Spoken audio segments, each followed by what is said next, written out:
Yeah.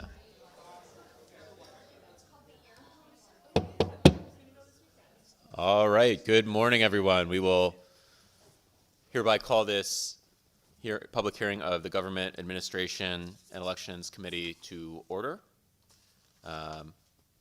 We have a couple folks who are stuck in traffic, but we're gonna get started. They're gonna join us remotely until they can make it here physically. My co-chair is one of them. Does the Senate ranking have any comments? Nope, I'm good. And our House ranking will be here soon as well. All right, well, good morning, everyone. We have a number of bills for review today. First up on our list for testimony is the Secretary of the State, Stephanie Thomas, and her office.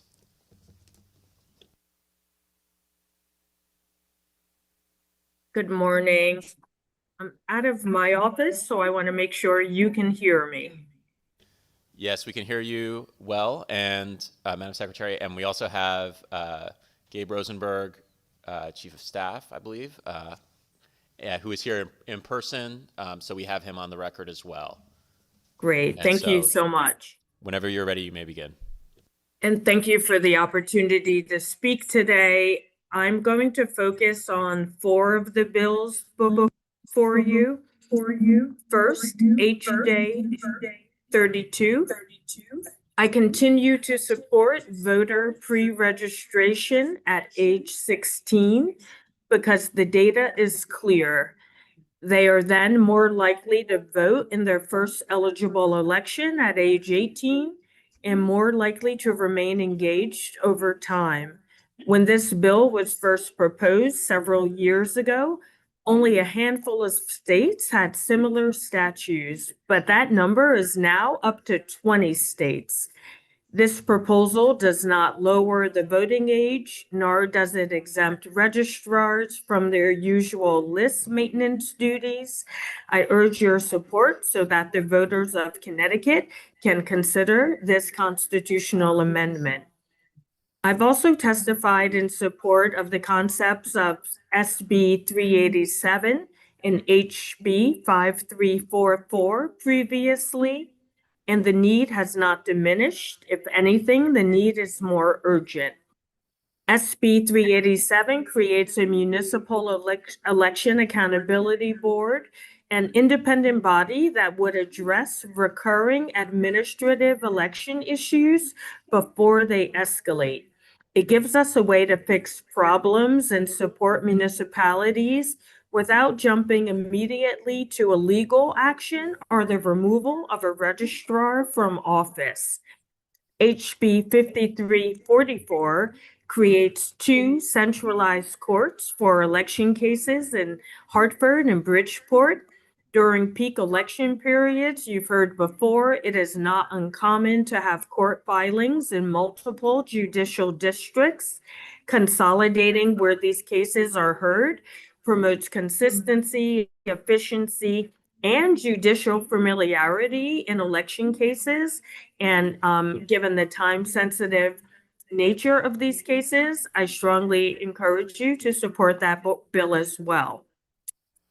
Turning to HB 5342, I think we're all aware of the harm that can be caused when synthetic media is used deceptively. I believe the state has a responsibility to act now to prevent voters from being intentionally misled. And I very much support this bill with a couple of technical refinements, in particular, expanding protections to election workers who have been increasingly targeted. We've already seen fabricated videos and manipulated audio used in other states to falsely depict, for example, election officials mishandling ballots or giving incorrect voting instructions. And lastly, I'd be happy to answer questions on SB 386. I heard my bell ring. Although we are very supportive of the concept, we have spelled out our concerns in the written testimony. Thank you. I'm happy to answer any questions. Thank you, Madam Secretary, and I'm sure you'll get some. So, questions from the committee. Senator Sampson. Through you, Mr. Chairman. Good morning, Madam Secretary. Thank you for being here as always. I appreciate your testimony, and I think there's quite a few things we could talk about, but really it has to do with these are bills we've seen over the last several cycles. Although I do see some improvements, particularly on the I think it's SB 387, the one regarding election administration oversight, where we create that board. It looks to me like the language this time is much more amenable. I'll have to take a closer look at it, but I've always had an issue with maybe including some of our executive officers like the treasurer, and I'm like, what does the treasurer really have to do with election integrity? But it looks like the new language makes a lot more sense, so I'm very appreciative about that.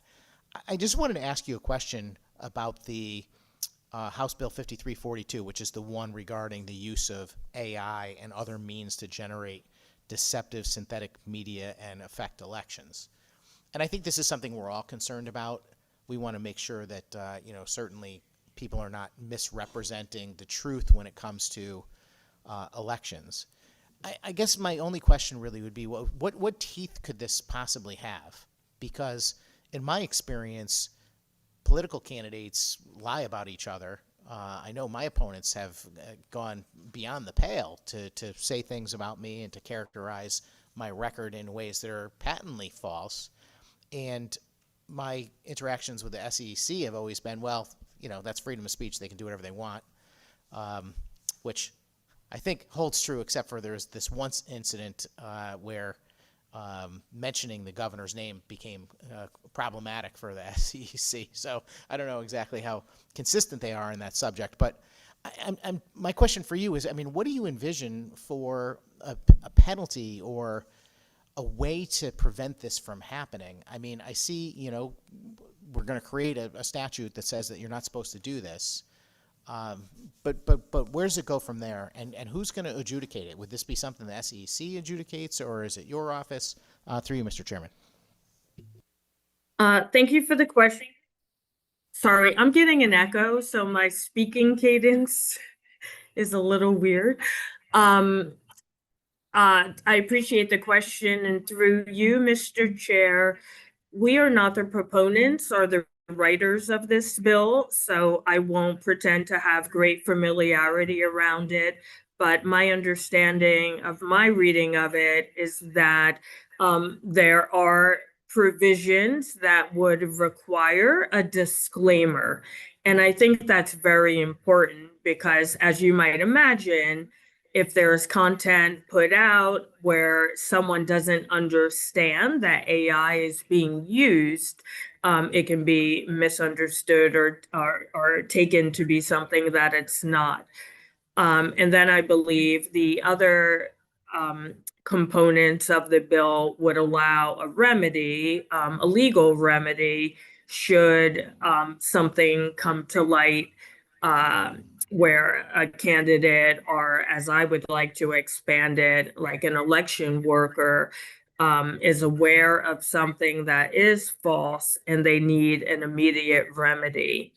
In terms of how that is policed and investigated, it would not touch your office at all. So I would refer that question to leadership of the committee.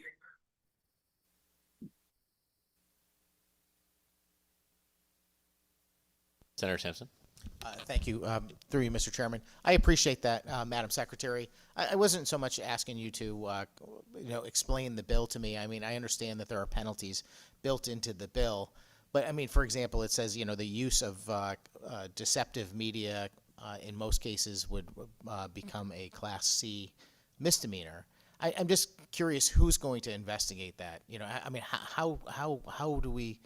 How we're going to get from point A to point B. And I'm just not putting this on you. I just thought you might have some input on what the best solution is. Should it be something that your office determines and then hands over to, the authorities, or is it something that SEC should do in the form of hearing a complaint? Because I don't think that that's really spelled out in the bill. It just says that, this activity would create a crime. And I think that's great. I think we definitely need to. Although, in my view, I wouldn't specify that it necessarily has to be synthetic media. I think any deception.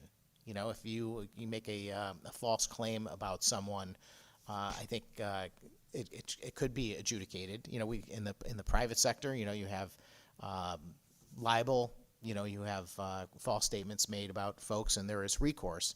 In politics, that kind of goes away. Presumably because politicians have the ability to defend themselves because they have a big enough platform to do so. Although I don't know if that's really the case. I think that a lot of times claims that are made in political campaigns, certainly on a state level, are very difficult to refute once they're out there. Just curious if you had any other input on how we should handle that as an overall problem. And if this is something that you really feel is outside of your scope, I completely understand it. But I, as a Secretary of State, somebody who deals with elections, I really do value your input on what you think we should do as far as creating a process for these things to actually be prosecuted, instead of just living in statute but never having any, real teeth. Through you, Mr. Chairman.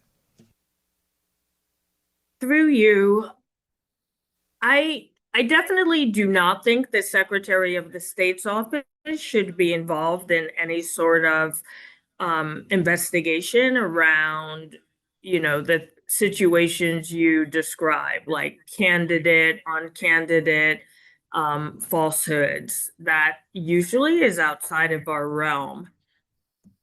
However, my sense is that the judicial system is probably the right place for this to live, except obviously if there is something that violates Title IX, Title VII, that would fall into SEEK's responsibility, much like those violations occur now. I don't have any other particular expertise around how this has been handled in other states. So I would leave my comments there.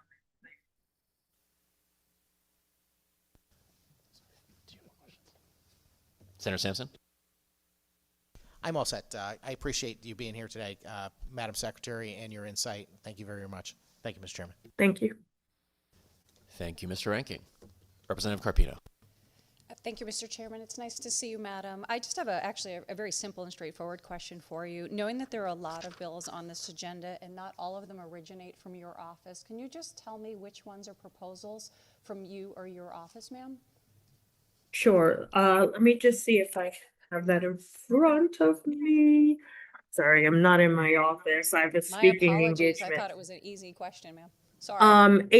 HJ 32, I believe multiple entities have raised that bill every year, but we are among them. SB 387 is a concept that we first came up with a few years ago, and very strongly feel that we need to have that adopted. HB 5344 is also a bill that we have submitted over many years, and we've refined it last session, and this bill is what was introduced last session.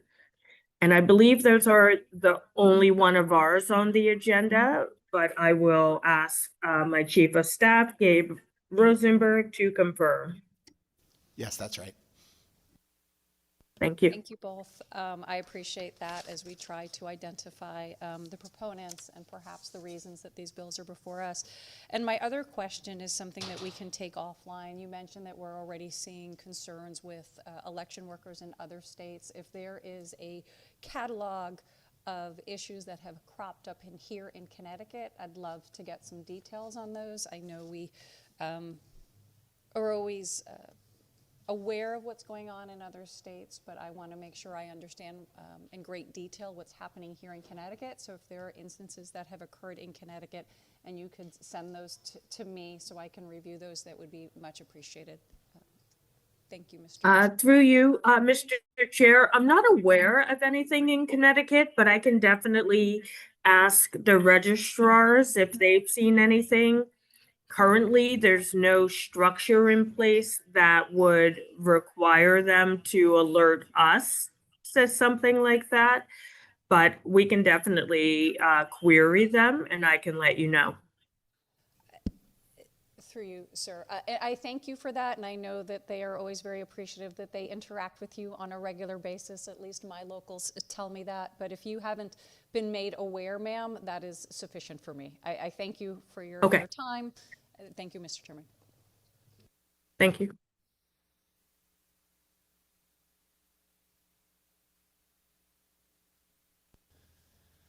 Further questions from the committee? I don't see anyone else, so I have a couple. So, but thank you again, Madam Secretary, for your testimony and for your work on a number of these proposals.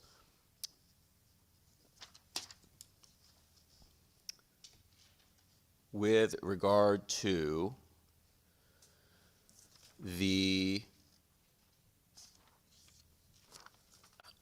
House Bill 5342, which is the bill concerning deepfakes and elections.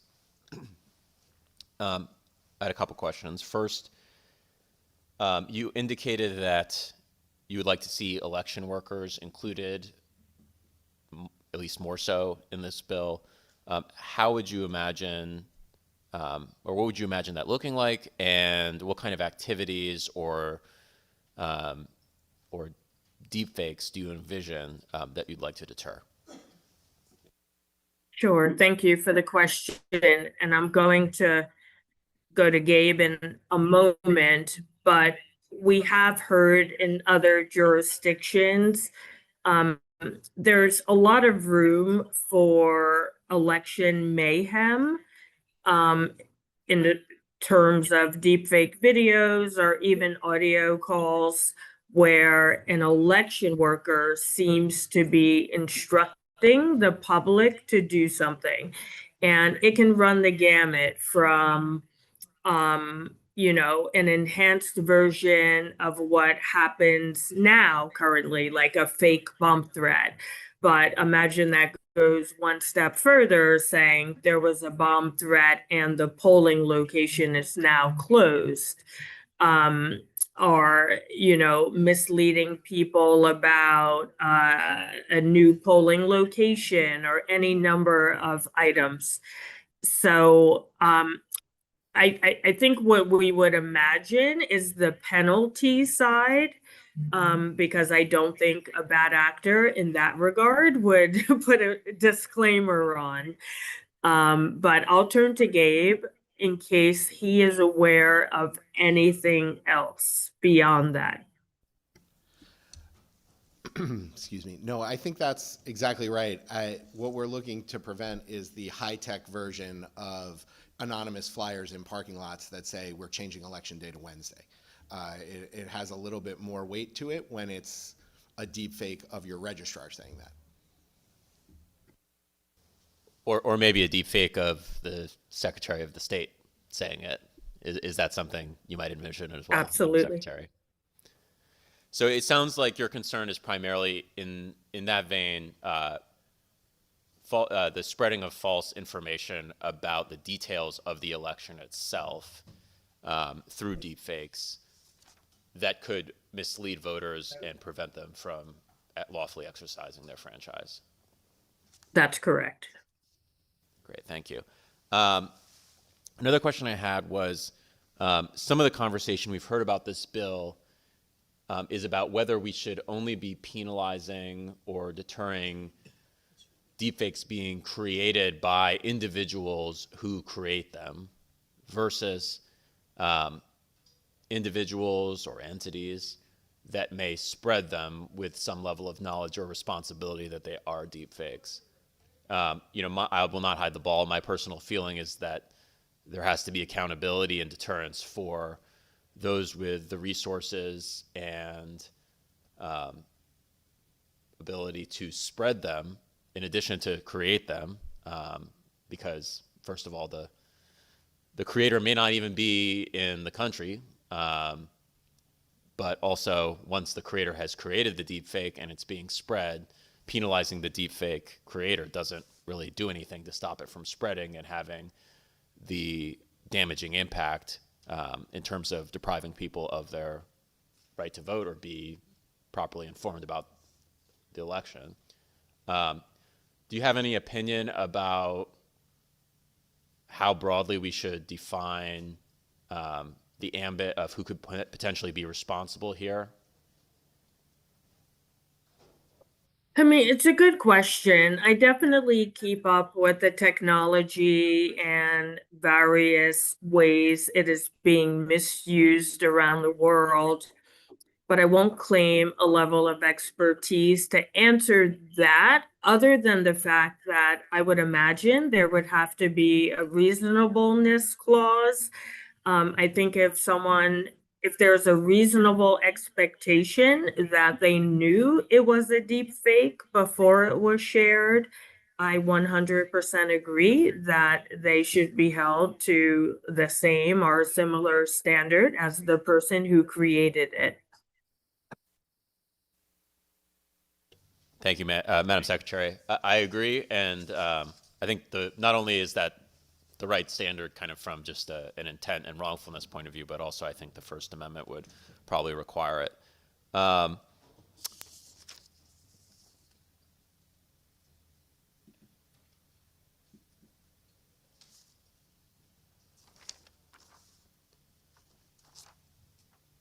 And other than that, I did not have additional questions at this time. Does anyone else on the committee? We've had some people come in. Madam Secretary, Attorney Rosenberg, looks like you are off the hook for today.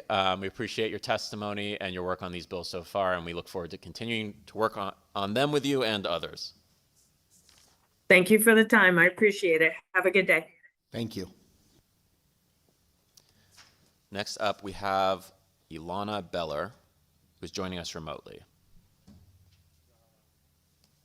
No? Okay. Next up, we have Jennifer Dayton, followed by Amy Harris, followed by Joshua Caskey. Ms. Dayton, whenever you're ready, you may begin. Madam Chair, Mr. Chairman, ranking members, I'm Jennifer Dayton, co-head of advocacy for the League of Women Voters of Connecticut.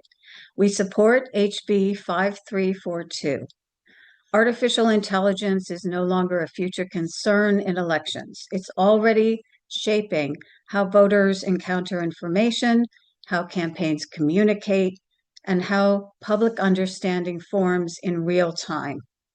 AI-generated narratives now circulate widely during political events in the form of fabricated videos, manipulated images, and fake audio. In the lead up to an election, debunking deepfakes undermines attention on constituent concerns and real-world issues. AI-generated misinformation spreads faster than fact-checking mechanisms can respond. When these dynamics make it difficult for voters to distinguish facts, AI interferes with voter decisions on the ballot. Controlled studies in recent years find AI is so advanced that our chance of detecting it is only marginally better than random. Significant gaps remain in disclosure standards, political advertising rules, and public education. The League stands for transparency. Specifically, we support the requirement of disclaimers on synthetic media so that voters know when messages are inauthentic. The League also supports this legislation to protect voters and election workers from deepfakes created to derail elections. For example, giving wrong polling locations or depicting a hostile environment at the polls. Both examples lead to voter suppression. AI is already influencing voting behavior, political messaging, and election outcomes. 27 states have introduced bills to deal with AI and elections. Policymakers are taking responsibility to ensure that democratic institutions remain resilient. Thank you for your leadership on this important issue. Thank you for your testimony. Questions from the committee? I had one question on this bill, especially given all your experience working elections up and down the ballot. We have a lot of focus on national politics, and we've seen deepfakes in several larger elections. I think one in recently in a Senate race in Georgia, one in a Senate race in Texas. You know, those were extremely concerning to me. But one of the first thoughts I had was, you know, these candidates have millions of dollars to debunk these deepfakes. What's a state representative or state senator or mayoral or city council person candidate going to do if some viral deepfake is created about them? What do you think of that, and what worries do you have about deepfakes, not only at the national level in these big races, but also in ones at the state and local level?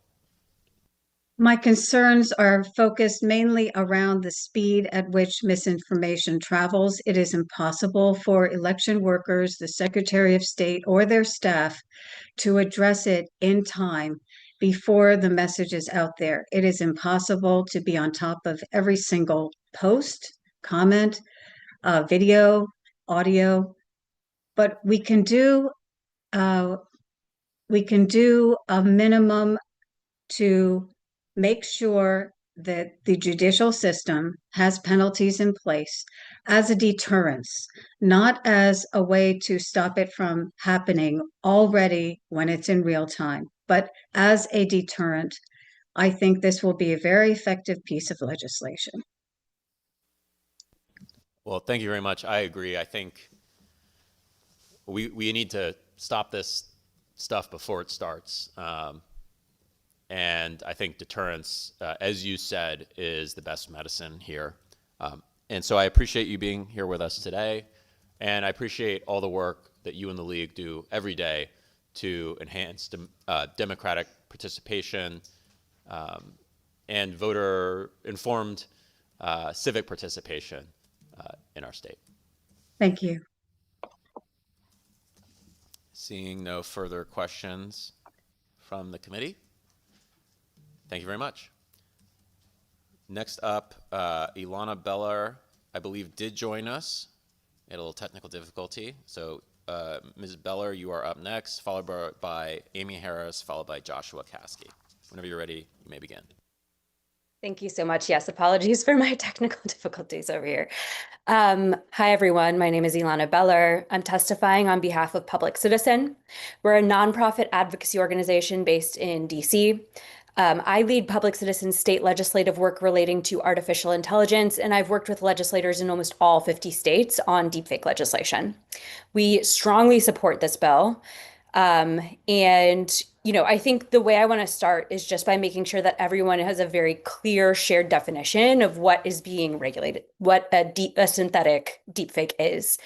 So it is fabricated content. It could be videos, images, or audio created with the use of technology that depict a person doing or saying things they never actually did or said in real life.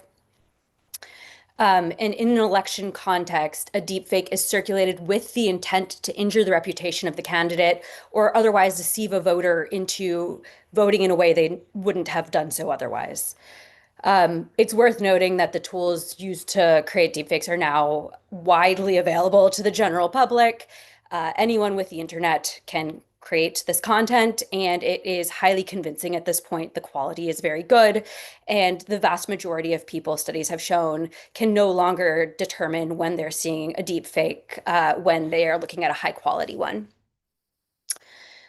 You know, this has been mentioned, but in 2024 and since then, we've seen many examples of deepfakes being used to undermine elections. One of the most concerning examples took place in Slovakia, where right before a major election, an audio deepfake was disseminated widely on social media. The deepfake fraudulently depicted a party leader discussing how they wanted to rig the election. That candidate went on to lose by a very small margin. And again, to be very clear, this party leader did not say anything of that type. This was completely fabricated content. We've also seen numerous examples of deepfakes being circulated in the United States. One example took place in North Carolina's 6th Congressional District in the 2024 primaries, where a PAC circulated a deepfake of a candidate saying they were not qualified for the office. This rapid development of this technology not only, undermines trust in our elections, but it undermines trust in our democracy as a whole, because it undermines how we view our content, and whether we, if the majority of our content or a large portion of our content is not real, we start to lose faith in content as a whole. It's worth noting that many states have already passed similar legislation. So 29 states have already passed legislation similar to HB 5342. 12 additional states and DC currently have similar legislation pending. This legislation has had broad bipartisan support. Both Democrats and Republicans have introduced these bills in states all across the country, and many of these bills have passed unanimously. Okay, thank you very much. Thank you, Ms. Beller, and you're very cognizant of the time. If you had a closing thought there, you can share. Sure. I think you'll have some questions. Thank you so much. Yeah, I was just going to mention that voters also broadly support this legislation as well. Recent studies show that 80% of voters express support for this. So just across the board, this is highly supported and very important piece of legislation. So thank you so much for giving me the time and bringing this forth. Thank you, Ms. Beller. Questions from the committee? Senator Sampson.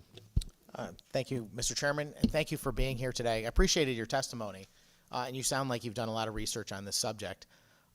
And over the last several years, we've had this proposed bill before this committee, and so far I haven't voted for it, although I'm certainly sympathetic to it. I don't know if you were listening earlier when I was discussing that with the Secretary of State.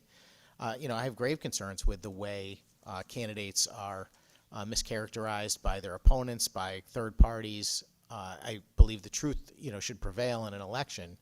But since the dawn of our country, since elections began, we've always relied on the fact that voters are the ultimate decider on whether or not the information that is being presented to them is accurate or not. And I'm very fearful of the government getting in the business of determining what's accurate or not. But let me ask a direct question, which is that this legislation that's before us is about two things and where they intersect. One of them is whether or not there's false information being put out, and the other one is about whether it's synthetic media. And for me, it doesn't make any difference. If you're going to lie about somebody or if you're going to put out false information, does it matter whether it's synthetic media or not? And should we treat that differently as a result? And if that's the case, then why don't we have a law that just prohibits people from making false claims? And if that's not what we're after, why don't we just have a law that prohibits synthetic media being used for political purposes, for example? I'm just throwing these out as concepts, hoping that I can get some feedback from you through Mr. Chairman. Yeah, I'm happy to speak to those questions, and they're questions that come up in other states as well. So first of all, I want to highlight the difference between a lie and synthetic media. So lies are protected speech in political contexts, but there is a fundamental difference between synthetic media and just, speaking something that is false. So in the case of a lie, right, our courts have a remedy for that, which is counter speech, right? It's he said, she said, right? So someone in a political context could make up something about their opponent, and then that, the opponent would then just say, no, I didn't do that. That's untrue. In the case of synthetic media, we're actually talking about fabricating what we take as proof in our society, right? Fabricating videos, fabricating audio. We're essentially fabricating the content that the courts use as proof. And in the case of an actual visual representation or a video that is depicting someone doing or saying something they have not actually done or said in real life, how is a person supposed to come back and say, no, I didn't do that, right? Like the remedy cannot be counter speech in that context, because you're actually looking at a video, what we take to be as proof in our society of a person doing that. And this technology is so good at this point that those videos can look extremely real and convince, the average viewer. And it's moving towards a place where it can convince technologists as well. There also is, it's worth mentioning, a law on the books that prohibits, at the federal level, that prohibits fraudulent misrepresentation. This is an old law. It is meant to address situations where, for example, someone might be, writing in the newspaper as their opponent under their name. And you can look into that. I'm also happy to send a link to this part of the law. But again, it's a law against fraudulent misrepresentation in an election context. So I think this much more closely maps onto that idea of fraudulently misrepresenting your opponent rather than a lie in political speech. And again, there is a law that says that you cannot fraudulently misrepresent your opponent in an election context at the federal level. So hopefully that answered your questions. Senator Sampson? Thank you very much, Mr. Chairman. That's very interesting. I'm not aware of this federal law. And I guess my first question would be, does it apply to all candidates, even state level candidates, as opposed to federal level candidates? And that's just a straightforward, simple question. But I wanted to just expand on something that you had said, which is that when I look at this bill, I think that I'm more than okay with the disclosure requirements and even having penalties for failure to disclose, because I think that's really the source of the issue here, is where's it coming from? So if you're one candidate in a race is trying to claim that the other candidate, or even a third party is trying to claim that a candidate said something that they didn't, using synthetic media or otherwise, back to my first point, I think the fact that it is being produced by someone other than the actual candidate who's targeted, I think is enough to advise the public that they ought to be more skeptical about what they're seeing. And for me, that's fair game, is to put disclosure requirements that whenever you're going to use any type of media, you should be disclosing the source of that. And to put harsh penalties in place for people that failure to disclose that, I think is actually perfectly acceptable. Where I run into a problem with this whole thing is the fact that at some point there is going to be a government entity, whether it is the State Election Enforcement Commission or some type of law enforcement, that is going to determine whether or not the misuse occurred. And for me, that's dangerous. As you mentioned, lies have been protected in political speech for a long time. I know that's hard for people to swallow, and hard for me to swallow, since I'm usually the one being lied about. But I also am very concerned about protecting political speech. And I don't know. I don't want to run off the rails and start making a speech here. I'm really more interested in how we find a way to cut through the danger of the government policing speech, I guess, is my question, as simple as I can put it. Through you, Mr. Chairman.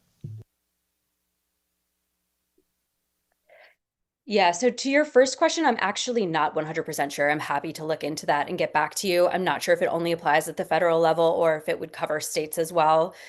The second part of your question, as I understood it, I think what I want to note in response is that this is a very narrowly tailored law that addresses, a rapidly evolving technology that,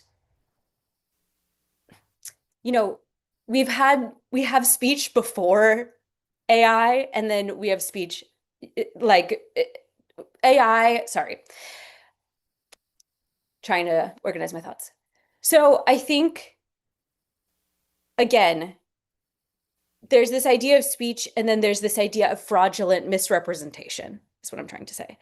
And so if you are saying, it is okay for someone to manufacture videos that are lifelike and, would be believable to the average viewer, and that becomes something that proliferates, and everybody is using this technology and trying to insert these types of videos into elections, as people realize more and more that anyone can access this technology and anyone can create this content. There has to be something in place that, we're moving towards a world where no one knows if anything is real or fake, right? There has to be some kind of limitation that says, yeah, of course, we have free speech. We're allowed to say, speak whatever we want about an opponent or a candidate who we disagree with or may not like. However, there has to be a line where, like, that we draw so that we're not able to just create this fraudulent content, which again is different from verbal speech, and that is able to just like proliferate through our society, and no one has any understanding anymore of what is real and what is fake.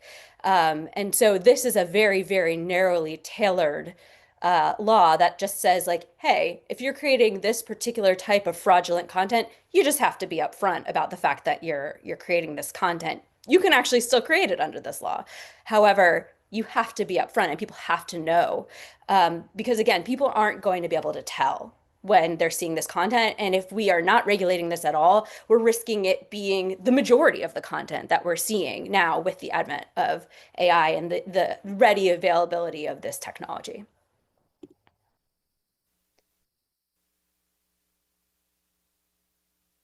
Senator Sampson. Thank you very much, Mr. Chairman. I appreciate that. Although, I mean, just listening to you, I'm thinking to myself about, I think we've been in that place where no one knows what's true for a long time. I don't think you needed AI or synthetic media to do that. I mean, people have been, you could create a false headline in a newspaper. Before that, maybe it was just in speech. My opponent claimed XYZ. And I totally get it, but I think that the public is also adapting to the fact that they recognize that the technology does exist.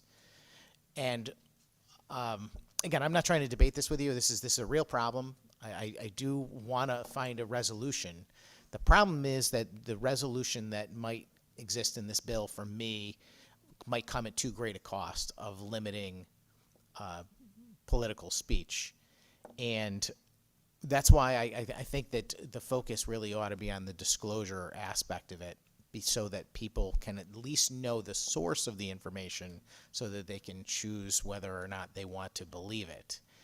And I'm even okay with very harsh penalties for people that failure to disclose the source of the information, because in essence what they're doing is they're raising the doubt to another degree entirely when it's not clear that it didn't come from the proposed source. So I do thank you very much for your testimony. It's very eye-opening. I do understand that the goal of this legislation, and I think your testimony highlights that the focus is trying to create something that is narrowly tailored based on the new technology. But I can't help but noticing that it's always about the technology. And the real issue is not the technology. People have been able to lie for countless ways. I mean, Photoshop's existed for a long time. You could put a person in a situation that they were not actually in for ages. I mean, that's been going on, probably for 25 years we've had that technology. And you probably could have done it by some other mechanical means even before that. So, I mean, the ability to manipulate media has existed for a long, long time. But the courts, the federal government, I think, mostly has resisted intervening out of the notion of protecting the right of speech to be created for political purposes and the right for people to be able to discern what they believe is true on their own. And I have a lot of faith in the public to be able to look at political campaigns advertising and realize that what is they're getting is not likely true. In fact, I mean, I know for a fact, I talk to my constituents all the time that they receive the flyers in the mail during the campaigns, and they go straight in the trash because they realize that there's very little on those things sometimes that can be relied upon. So anyway, I really do appreciate your testimony, and I may follow up with you. And if you do have that federal statute at some point, that would be very helpful to me. I'd like to look at it. Thank you, Mr. Chairman. Thank you, Senator Sampson. Yes, Representative Sullivan.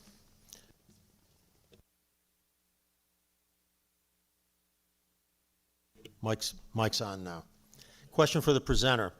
Are you saying that the burden is on the distributor of the information to know whether or not it's true or false? And by distributor, I mean TV, radio, social media, whoever.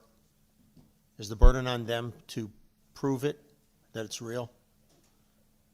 Right. So under this law, the distributor would not need to prove that it's real. The idea would be that the person who distributes the content should not knowingly distribute a deepfake, right? So that's important, the knowingly piece, because this would not penalize, for example, someone who is reposting a deepfake that they saw on the internet, right? Like just someone who's just at home, like reposting. That person would not be penalized under this law. The idea is if a distributor, and yes, it would include, any person who distributes a deepfake knowingly with the intent to influence the outcome of the election would be covered, and it is on the distributor in that regard. But again, it's not, they would have to knowingly do so with intent.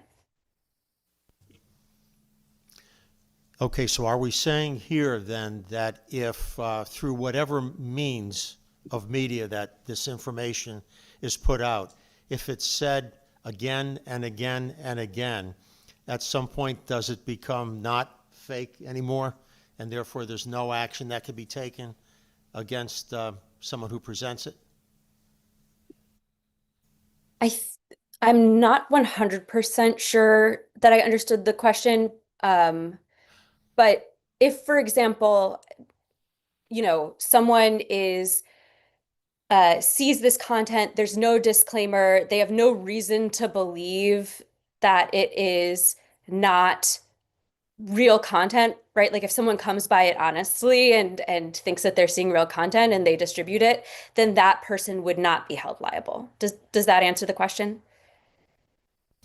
No, I guess if you can see us here sitting in kind of a semicircle, if we start out with someone makes a statement that's a lie, false about somebody, and they repeat it from person to person to person, when it gets to the other end, it may not be easy to prove at that point if the statement was true or not, and therefore can media just repeat it and say, well, 20 other people are reporting this, and so therefore there must be some truth to this matter? Yeah, so it's a question of kind of, that sounds like something that a judge would have to determine, to be honest. Like, if the person makes a case that stands in court that they honestly did not know that the content they were distributing was a deep fake, then they wouldn't be held liable. But, if the content was, for example, labeled as a deep fake or created using, if for any reason they reasonably should have known that the content was a deep fake, then they would be held liable, and that will be up to the judges in the courts. Thank you, Representative Foncella, taking us deep into epistemology there. Further questions from the committee? I have a few questions. First of all, how many other states have passed laws like this one. Do you see any models that we should be following in other states? And also, have any of them been struck down? Yep. So 29 states at this point have passed this legislation. One of them is actually awaiting enactment. So 28 states have enacted this legislation. And, you know, 12 states and DC currently have similar legislation pending. There are a number of states that I think have really strong legislation, and a lot of states have pretty similar language on this. Michigan is one that I think is really solid. Delaware. I'm happy to send like a complete list of bills that I think are really strong if that's helpful. And then in terms of laws being struck down, there was a law in California that was struck down. There was a complicated issue that the judge had with the language, and that was specifically relating to the font size, which was required to be as large as the largest font or writing elsewhere in the ad. And so the argument was made that that would potentially obstruct the view of the entire ad in some cases. And there were a couple of other kind of like drafting errors that were present in that bill. And then they did actually go on to pass a more updated version of this legislation. That is the piece of legislation that I am aware of that has been struck down. And again, it was, due to, there were specific drafting errors that concerned the judge in that case. Thanks. So it sounds like we should avoid specifying the font size in the disclosure requirement. We can be a little more liberal than that. And one of the questions that has been discussed about this bill in the past, and you may have heard my discussion with the secretary, is who should be included in being potentially liable? Just the creator of the deepfake, or potentially publishers and distributors as well?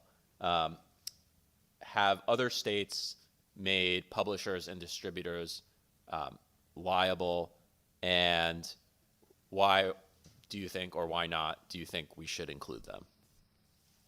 Yeah, it's really important that the distributor be held liable. This is for a couple of reasons. One, it can be really difficult to determine who created this content. In many cases, the distributor is not necessarily the same person as the creator of the content. And so it's possible the creator didn't even want the content to be distributed, right? The harm here is done when the content is distributed with intent to influence the outcome of an election. And also, as I mentioned, it can be really difficult to determine who created the content. It is generally pretty clear who distributed the content. This is reflected in who is covered in the laws across the country. So I believe all states that have enacted this law at this point have covered distributors. Some have covered creators as well, but all of them penalize distributors, and then some of them do penalize the creators in addition to the distributors. But it is very critical that the focus is on distributors for the reasons I mentioned.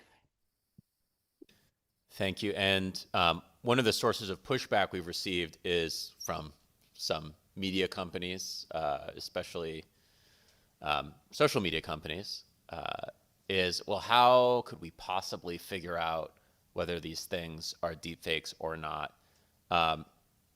Have these media distributors or companies have they been covered in at least some other bills in other areas of the country or other states?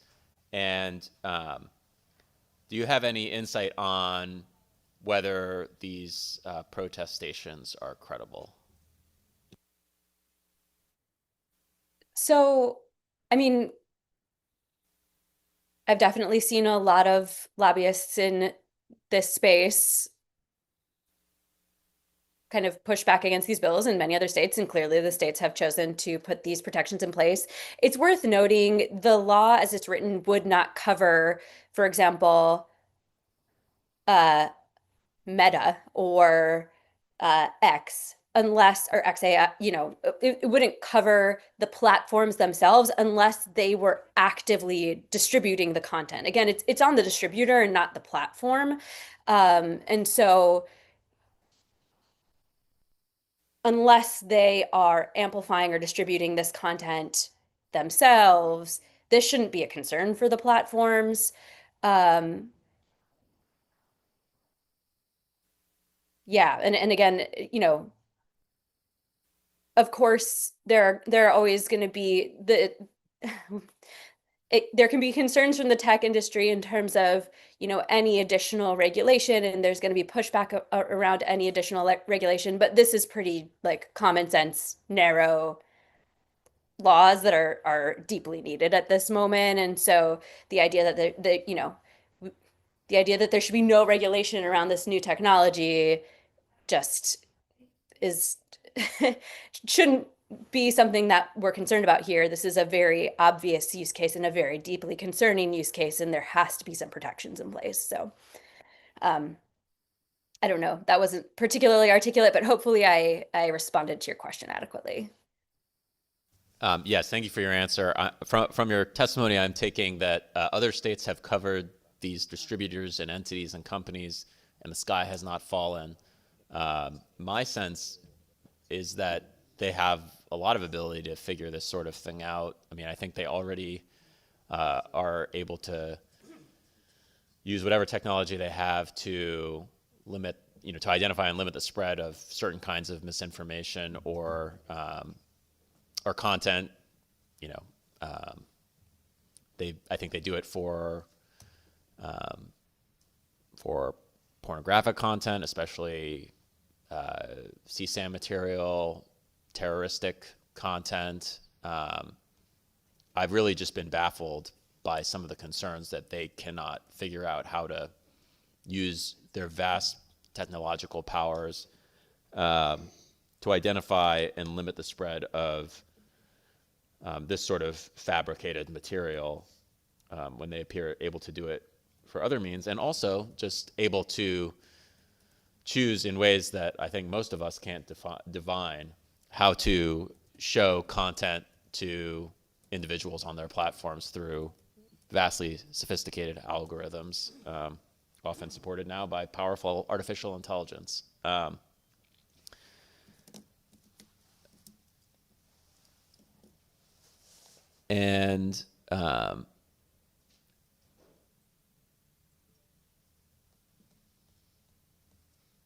I guess I don't really have any further questions. I think I really appreciate you being here and supplying it looks like we do have another question. So I will,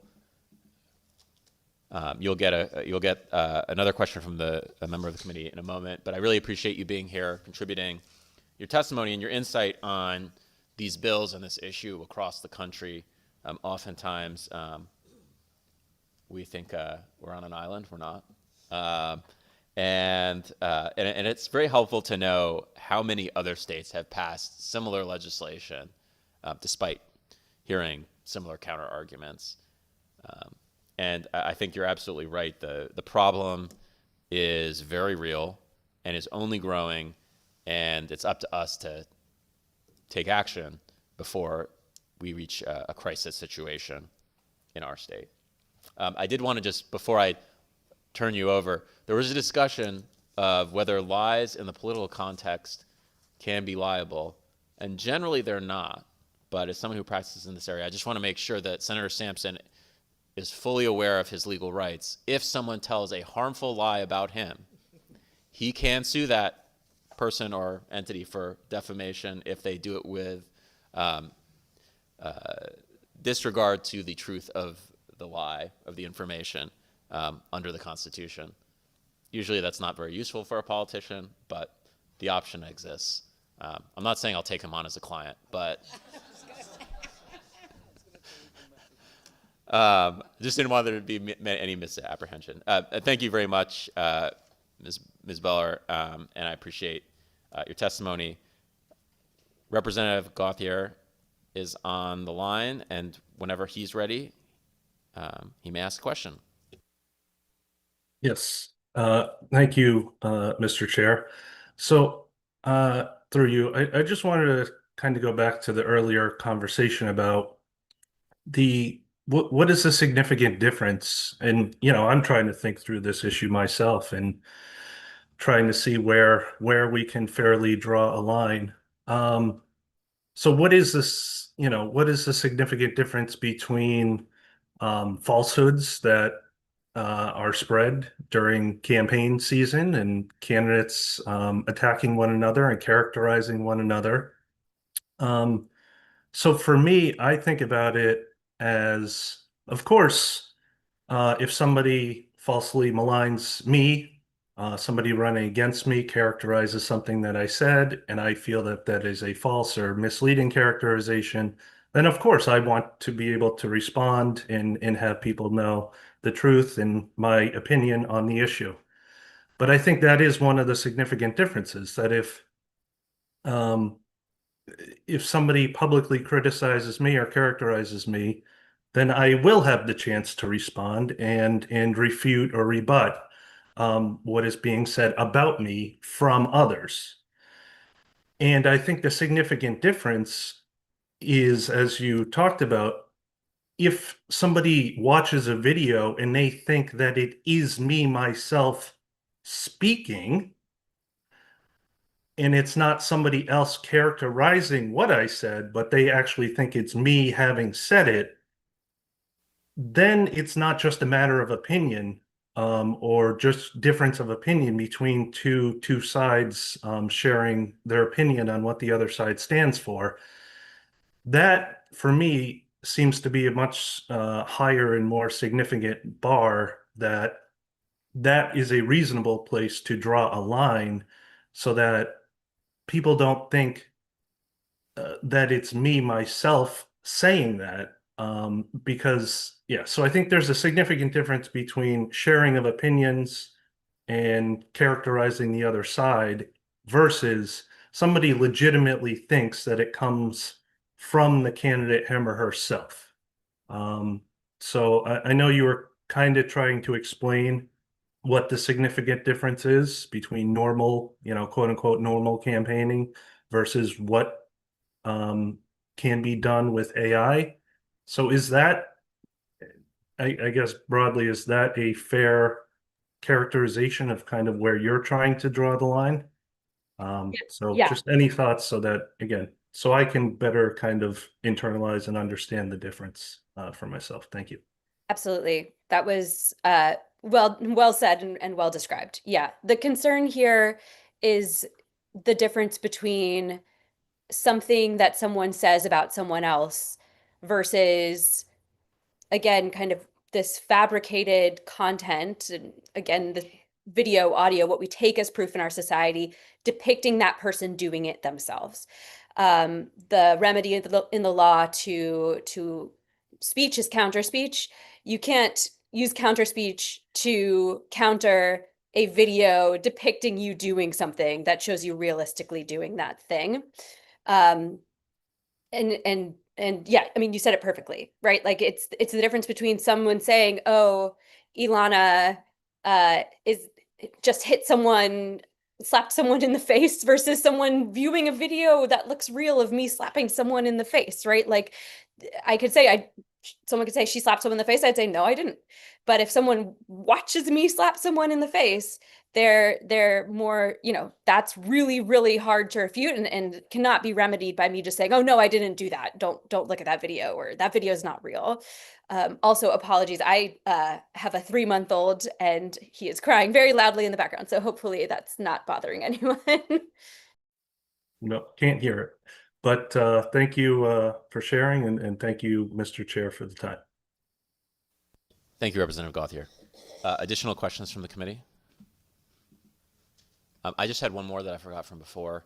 I don't know if you heard the Secretary's testimony about potentially expanding this bill further to cover certain elections, misinformation, or deepfakes in service of elections misinformation? Are there other states that have covered that as well? There are, most states exclusively cover candidates, but there are a handful of states, and I don't remember offhand, but a small handful of the states that have passed this type of law have explicitly covered misinformation around elections as well. In a number of states, people feel confident that existing law would cover situations like that, and it kind of depends on the existing election law in a given state. And so yeah, there are a handful of states that have explicitly covered misinformation around the logistics of an election or the actual kind of time, place, et cetera. But most only cover candidates, and it depends again on what existing state law looks like. Thank you very much. Further questions from the committee? Seeing none, thank you for being here with us today and for all your insights. Next up we have Amy Harris, followed by Joshua Caskey, followed by Ann Manusky. Whenever you're ready, you may begin.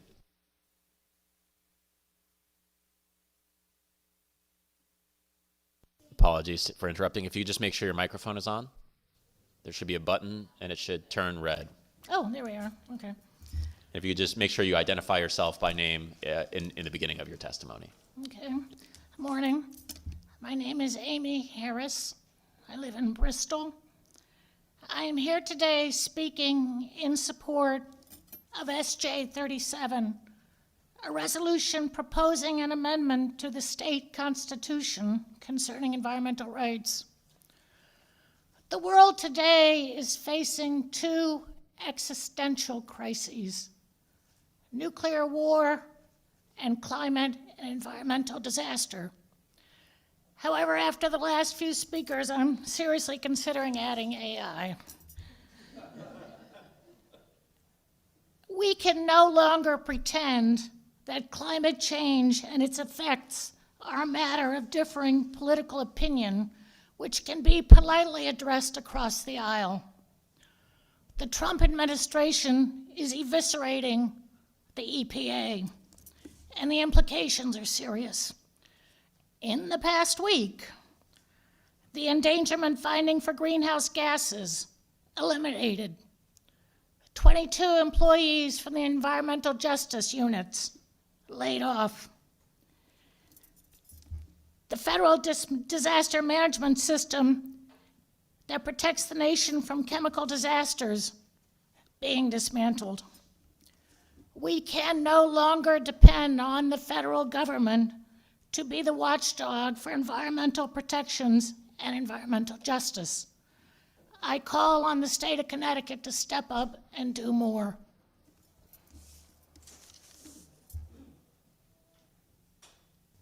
Thank you very much for your testimony. Are there questions from the committee? Seeing none, we appreciate you being here today and contributing your testimony.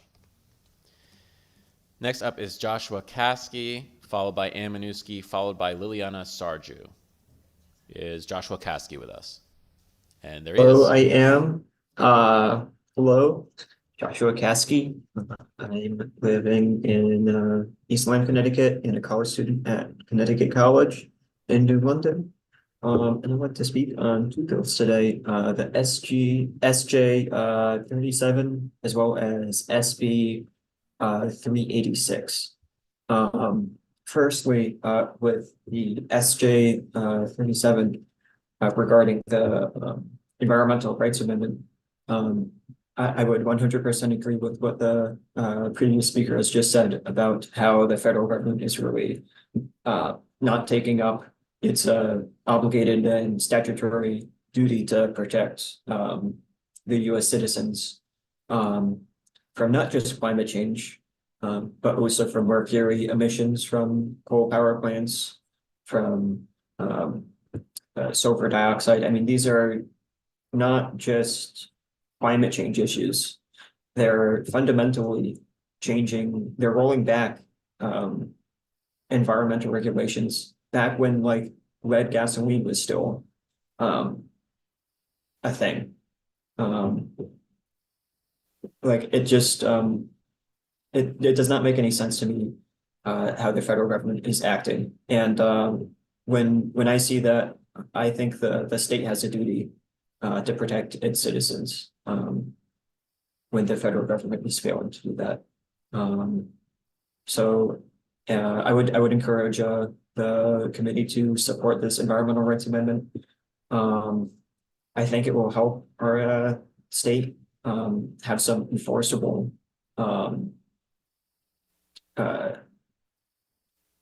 guidelines and rules about the environment that citizens themselves can act on, even if the federal government or even the state government fails to do their job.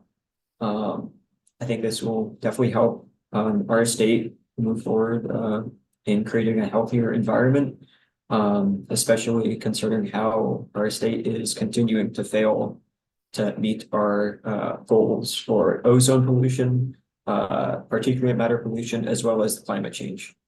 And then on SB 386, I think having ranked choice voting would be a great option for Connecticut elections. I think our elections currently, I don't think anybody will disagree that they are incredibly polarized. And I think that ranked choice voting might create some new, more moderate discourse between the two parties and just create some new ideas out there and encourage a more friendly dialogue and Sorry, a better representation. Your time has elapsed. It sounds like you were about to finish. Just better representation of the people. Thank you very much. Are there any questions from the committee? Yep. Representative Metapace. Hey Josh, this isn't so much a question, but I've seen you on a lot of these, and you know, as your representative, I just want to say how glad I am to see that a young person like yourself is so involved in this part of the legislature. Thank you. Thank you, Representative Metapace. Any further questions from the committee? Seeing none, we thank you for being with us today. Next up is Ann Minuski, followed by Liliana Sarju, followed by Casey Wells. Is Ann Minuski with us? I don't see her. Liliana Sarju? Whenever you're ready, you may begin.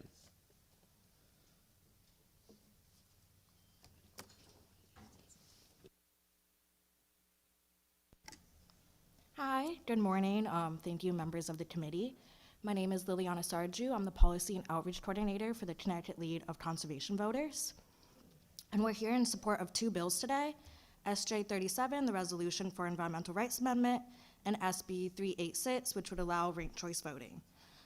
On SJ 37, we support adding an environmental rights amendment to the Connecticut Constitution to protect every resident's right to a healthy environment. I lived in Hawaii during the 2021 Red Hill fuel spill when drinking water was contaminated and communities were left dealing with the consequences after the fact, an experience that showed how costly it is when the protections come too late. SJ 37 would strengthen how our state addresses pollution and environmental degradation and better protect communities by making environmental protection proactive and not reactive. Establishing a clear constitutional baseline, it reinforces that state and local decisions must account for impacts to clean air and clean water before harm happens, supporting stronger oversight, clear accountability, and more consistent protection of water quality so we're not waiting for a crisis to act. On SB 386, ranked choice voting, it encouraged more civil and policy-driven campaigns, and often because candidates aren't just fighting for first choice, they're also trying to earn second and third choice as well. This creates more space for a debate on real issues instead of tearing opponents down. RCV can also help increase voter engagement because people can rank candidates they actually support and aren't stuck deciding between two. They can put their opinion for each one. With that, I want to thank the committee here today, and we urge you support both bills. Thank you very much for your testimony. Are there questions from the committee? Seeing none, thank you very much for being with us today. Next up is Casey Wells, followed by Stephen Sack, followed by Nate Fox. Looks like Casey Wells is, there you are. Hello. Whenever you're ready, you may begin. Thank you. Dear co-chairs and esteemed members of the Government Administration and Elections Committee, I'm Casey Wells, an MPH candidate at the Yale School of Public Health and a resident in New Haven. Thank you for the opportunity to submit testimony in support of the raised House Bill 5347, an act requiring a plan for the translation and review of forms and applications required to access state agency services and benefits for limited English proficient individuals. I'm part of an organization here at the School of Public Health that helps patients navigate healthcare, and through this organization, I've had the opportunity to work directly with a refugee family here in Connecticut. This family accesses important state services, including Medicaid, SNAP, and identification documents. I strongly support the intent of raised Bill 5347. Expanding language access for individuals with limited English proficiency is essential to ensuring equitable access to state services and benefits. However, I respectfully request that the bill also be amended to allow language determinations to reflect not only statewide census rankings, but data from individuals actually accessing the services in question. I recommend that both census data and program-level usage data be considered when determining which languages are prioritized for translation. Through my work, I serve families who speak Pashto and other languages that may not rank among the top 12 statewide, but who are heavily reliant on state-administered benefits, particularly during their first few years of settlement. Refugee populations can grow quickly, may be concentrated in certain regions of Connecticut, and are often heavily represented within specific programs. As a result, statewide census data alone may not fully capture emerging service needs. Using program-level data, such as primary languages, reported by applicants for Medicaid, SNAP, and other state-administered benefits, would help ensure that translations reflect the real populations navigating these systems. This bill would give the family I work with the autonomy to understand the forms and applications that affect their health, food, and stability, without relying on others like myself to interpret the systems that shape their daily lives. I appreciate the committee's commitment to improving language access and respectfully ask that flexibility be included to ensure emerging communities are not unintentionally excluded.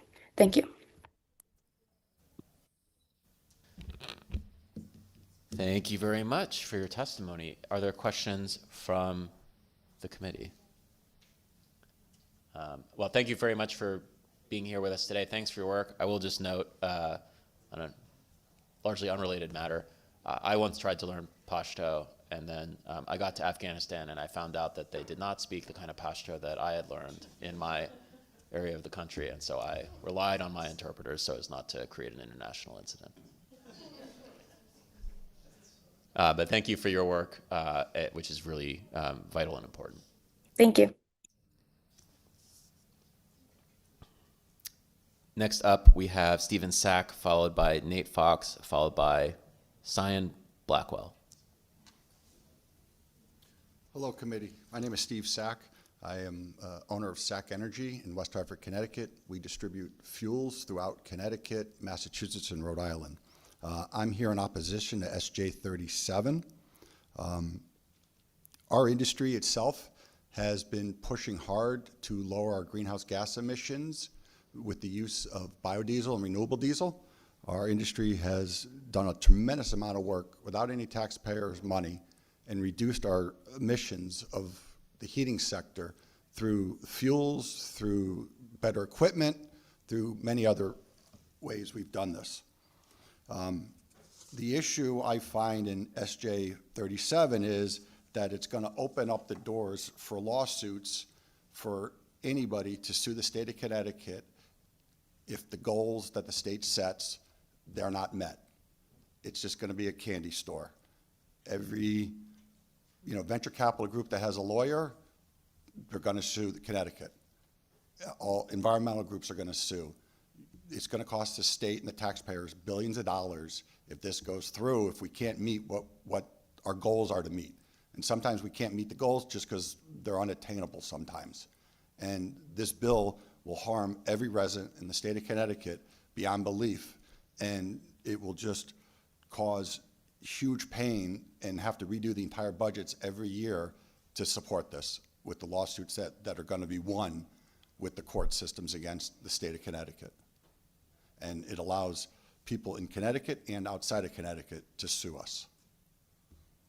Thank you. Any questions? Thank you. Questions from the committee? Senator Sampson. Thank you very much, Mr. Chairman. Stephen, thank you for being here today. I appreciate your testimony. I guess I'm going to start by asking you what I think is a very simple question that you've already answered, but do you care about the environment through you, Mr. Chairman? Yes, I do. Yeah, I gathered that from your opening statement. And I agree with your comments about the way this would break down. And we've debated this several times in previous years. I just announced for the rest of the committee and people listening, I care about the environment too. I think that that's a universal thing. It's about how we address that issue that is the subject of debate. And I guess I would just ask you, what do you say to the folks that may be shaking their heads at you when you're saying that this is going to end up resulting in lawsuits and costing taxpayers money? How do you respond to them? Through you, Mr. Chairman. I would just say that's what goes on in other states, that when other bills have been passed, not kind of like this, but it just opens the doors for the lawsuits. And there are, is there a bill, I think, proposed this year to not allow people to sell off lawsuits that they have for whatever it is? That's what's going to happen. You know, I can bet, you know, none of this money that is going to cost the state in legal fees and in judgments won against them is not going to help fix the environment. It's going to line the pockets of these out-of-state law firms. It's also going to open the doors for Sierra Club and other environmental organizations to sue the state to come in and raise more funds by just suing the state and affecting every taxpayer, and will do nothing to reduce emissions. Through you, Mr. Chairman, thank you for that. I would also note that outside of suing the state, this legislation doesn't prohibit folks from suing one another. Correct. And at the end of the day, I think that as much as I share your concern, I think that there are people that are pushing for this legislation that they don't care about the lawsuits. They think that that's fine, and that ultimately that is the mechanism in their view to ultimately create a cleaner environment. Do you have a reaction to that, through you, Mr. Chairman? Yes. So if they wind up suing every small family business in Connecticut that sells gasoline, runs a gas station, fuel oil, natural gas, electricity, I mean, if you look at the ISO grid right now, I think it's run around 42, 45% natural gas. They're subject to being sued also. I understand that, you know what, we do want to move away from fossil fuels as much as we can, but we can't do it overnight. And this is just going to, you know, you're going to try and sue companies like mine and other companies that we do business with, we don't do business with. You're just going to try and put them out of business by suing them for God knows what amount of money. And when they're licensed, regulated, and not breaking any laws or doing anything wrong. These are goals that the state wants to attain to, but it shouldn't be allowed to sue individuals and individual companies for this, too. Through you, Mr. Chairman. Thank you very much, Stephen. I appreciate your testimony. I would just note also that this is not just about fossil fuels or even air pollution. It's water pollution. It's any kind of pollution. It's burning wood. Almost anything could qualify under the language that is before us. Yeah, I agree. Any environmental issue that anybody thinks that is responsible for it, you know, the towns could be sued for laying down salt on the roads this morning when it was icy because you've now, you know, it's flowed into the storm drain systems and into the rivers a little bit. So now the towns can be sued for this. The manufacturers of the ice or of the salt, you know, potentially those could be sued also. Right. Through you, Mr. Chairman, not to put you on the spot, Stephen, but do you have any thoughts about, you know, what a better way to approach this might be? There are a lot of bills to be brought up to fight or help reduce greenhouse gas emissions, allowing people just to sue the state and sue companies and just sue is not going to help the environment. There's many other ways to do it. This is just a money grab to cost all the taxpayers a fortune. Through you, Mr. Chairman, I appreciate that. I think that you kind of hit the nail on the head, which is that there are bills proposed. People are elected as representatives of their constituents across this great state. 3.5 million people. We elect 187 lawmakers to come up here and debate these topics and make policy for the state. Basically, that would be exchanged for a courtroom about how policy would be made. So instead of having representatives of the people, 187 representatives debating these issues and talking them out, they'll be decided in a courtroom, potentially by one person. And you'll end up with a patchwork of different environmental regulations and precedent that is out there confusing the issue. Yeah, the control would be taken out of this building and brought over the court system. Our industry itself, the fuel oil industry in Connecticut, has pushed forward a mandate to mandate biodiesel. By 2035, we're going to be at a 50% blend of biodiesel and heating oil for the heating purposes in the state of Connecticut. And the biodiesel has about an 80% reduction in greenhouse gas emissions when looking at life cycle emissions. So we're doing this through the state, through laws, and we're pushing it ourselves to reduce emissions. Nobody's telling us we have to. We're the ones initiating this, our industry.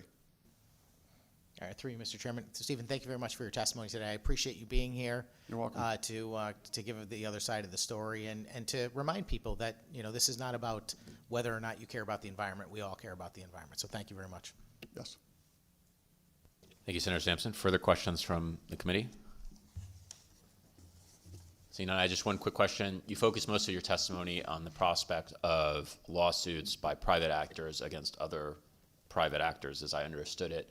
If the amendment only enabled lawsuits against the state and its agencies as opposed to private actors, would that resolve any of your concerns? Can you clarify that question? So there was conversation about whether this amendment would allow private people to sue private businesses, private individuals, things like that. If that were not enabled by the amendment, if the lawsuits were only potentially against the state, would that change any of your objections? No. Okay. Whether it's against companies or the state, I'm still a resident taxpayer in this state, and I don't agree with this at all. All right. Thank you for your answers and for your testimony. Appreciate you being with us today. Thank you. You're welcome. Next up, we have Nate Fox, followed by Cyan Blackwell, followed by Ian McDonald. Nate Fox, are you with us? I don't see Nate Fox. Cyan Blackwell is here, followed by Ian McDonald, followed by Michael Ungaro.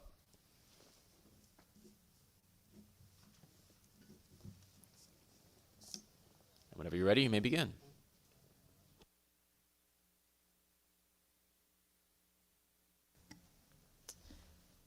Thank you. Dear Mr. Chairman and members of the Government Administration and Elections Committee of the Connecticut General Assembly, my name is Cyan Blackwell, and I'm a law student intern in the Community Lawyering Clinic at Yale Law School. I submit this testimony in support of House Joint Resolution Number 32, a resolution proposing an amendment to the state constitution to allow individuals who have attained the age of 16 to apply for admission as electors and to be so admitted upon attaining the age of 18 on behalf of the Citywide Youth Coalition, a youth-led organization empowering youth through education, leadership development, and grassroots action. The Citywide Youth Coalition supports HJ number 32 as an important step towards increasing youth civic engagement and voter turnout in Connecticut. Across Connecticut, youth have shown significant interest in the democratic process by advocating for issues affecting their lives and futures. Yet the law prevents them from voting or even registering to vote until they turn 18. Allowing 16-year-olds to pre-register to vote creates an opportunity for young people to engage in conversations about democratic participation at a critical time in their development. Furthermore, it can support civic education initiatives in schools and communities that encourage voting and explain the importance of participating in the electoral process. HJ 32 makes voting more accessible by eliminating a barrier to voting. According to the Civic Center, a national organization committed to registering young people to vote and challenging youth voter suppression, barriers to registration are the #1 obstacle to youth voter turnout. We know that many young people are experiencing major life transitions around the time they turn 18, such as applying for jobs, moving out of their family's home, or going to college. These transitions can decrease their likelihood of registering to vote. Allowing young people to pre-register to vote when they are 16 will help them overcome these barriers to voting and position them to participate in the democratic process as soon as they are eligible to vote. Through pre-registration, Connecticut can expand access to the ballot, encourage young people to become familiar with the electoral process, and increase long-term participation in the democratic process. HJ 32 would also make youth more likely to vote at 18 and beyond. Research shows that voting is habitual, and early voting habits can increase long-term voter participation. Youth who are registered to vote have higher voter turnout rates, and those who begin participating in the democratic process at a young age are more likely to remain civically engaged throughout their adult lives. 18 states in the District of Columbia allow 16-year-olds to vote, with North Dakota not requiring a registration to vote, and Colorado allowing youth as young as 15 to pre-register to vote. And these states recognize the long-term benefits for voter turnout and youth civic engagement. And a growing number of states are even going further. In Maryland, Vermont, California, and New Jersey, state legislators have allowed cities to lower the voting age in local elections. Cities in each of these states have empowered and trusted young people with civic responsibility, allowing 16 and 17-year-olds to vote in certain local elections. The Citywide Youth Coalition strongly encourages this committee to expand access to the ballot for Connecticut's youth and support a pathway for young people to participate in our democratic process. Thank you for your time. Thank you, Cian, for your testimony. I'm sorry for mispronouncing your name earlier. Questions from the committee? Senator Sampson? Thank you very much, Mr. Chairman, and thank you for being here today. I appreciate the passion of your testimony. This is a bill that we've had, the last several years as well. And I've never really had a passionate feeling one way or the other. We can argue about whether it's a good idea or not. But one thing stood out to me in your testimony is you mentioned voter suppression that applies to the youth. And maybe you could elaborate on what that you're referring to through you, Mr. Chairman? Yes, sure. Through you, Mr. Chairman.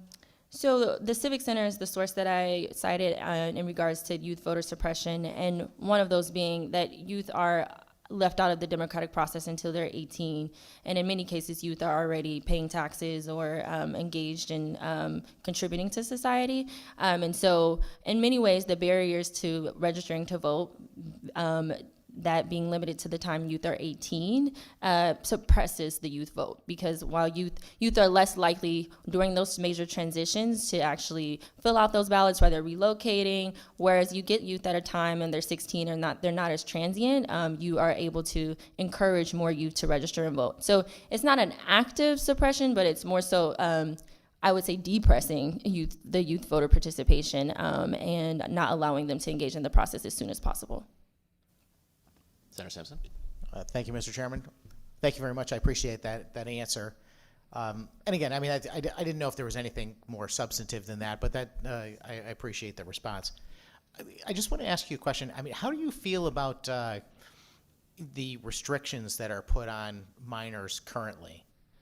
Like, for example, in the state of Connecticut, I mean, you can't drink until you're 21. Just a few years ago, they passed a law saying that you can't even purchase a pack of cigarettes until you're 21. I was the only person to oppose that, based on the idea that you can vote when you're 18. And in my view, if you can vote to make laws, then why do we need you to have a law enforced against you? Does that make sense? Yes. I'm like, if we're going to decide when people are adult enough to make their own choices. So what is your reaction to these types of policies that restrict the behavior of people, certainly beyond 16, but maybe all the way up to 21? Are those good laws that we should keep to restrict that behavior while simultaneously saying that we should have people registering to vote even younger? Through you, Mr. Chairman. I can't explicitly state whether good laws or not, but what I can say is that I think we have brain science that talks about youth development, and I think that we do tend to have a lot of arbitrary deadlines when it applies to our youth. And I think that we should make informed decisions about our youth decision-making capabilities. And I think that our youth, in many cases, have a greater ability to make well-informed decisions than we give them credit for. With that, there are caveats and there are things that we should be implementing to make sure that our youth are safe and become productive members of society. So I think that it's a balancing act, but in regards to voting, I can only speak to that. And I think that we can look at our youth and see that there are several out here today and just in the lobby here that they're very engaged and well-informed. Senator Simpson? Thank you, Mr. Chairman, and through you. Thank you very much for that very diplomatic response. You might have a future in politics. For me, it's all about consistency. My frustration really is that I see bills constantly that are all over the map. We want to restrict folks from doing certain things till they're age 21, yet a minor can have an abortion without letting their parents know, even at 13 years old, for example, in Connecticut. I would like to see a consistent age where we consider someone to be an adult, and at that point, then those rights convey to you. For me, that makes the most sense. This, again, is a little bit different because this is not the right to vote necessarily. It is just a pre-registration. It does require a constitutional amendment, though, and I'm somewhat loath to change the Constitution for, small reasons. Although I certainly understand that there's no harm, really, with pre-registering folks. So we will certainly continue this conversation. I really appreciate you coming up and sharing your perspective with us. Thank you, Mr. Chairman. Thank you, Senator. I was going to say a lawyerly answer. And I mean that as a compliment. Thank you. As only a lawyer can. Further questions from the committee? Seeing none. What year are you at YLS? I am a 2L. Okay, Yes. excellent. Well, thank you for being here. Thank you for your testimony. It was very helpful to hear, especially I think about what other states have done in this area, and we appreciate you being with us today. Thank you for your time.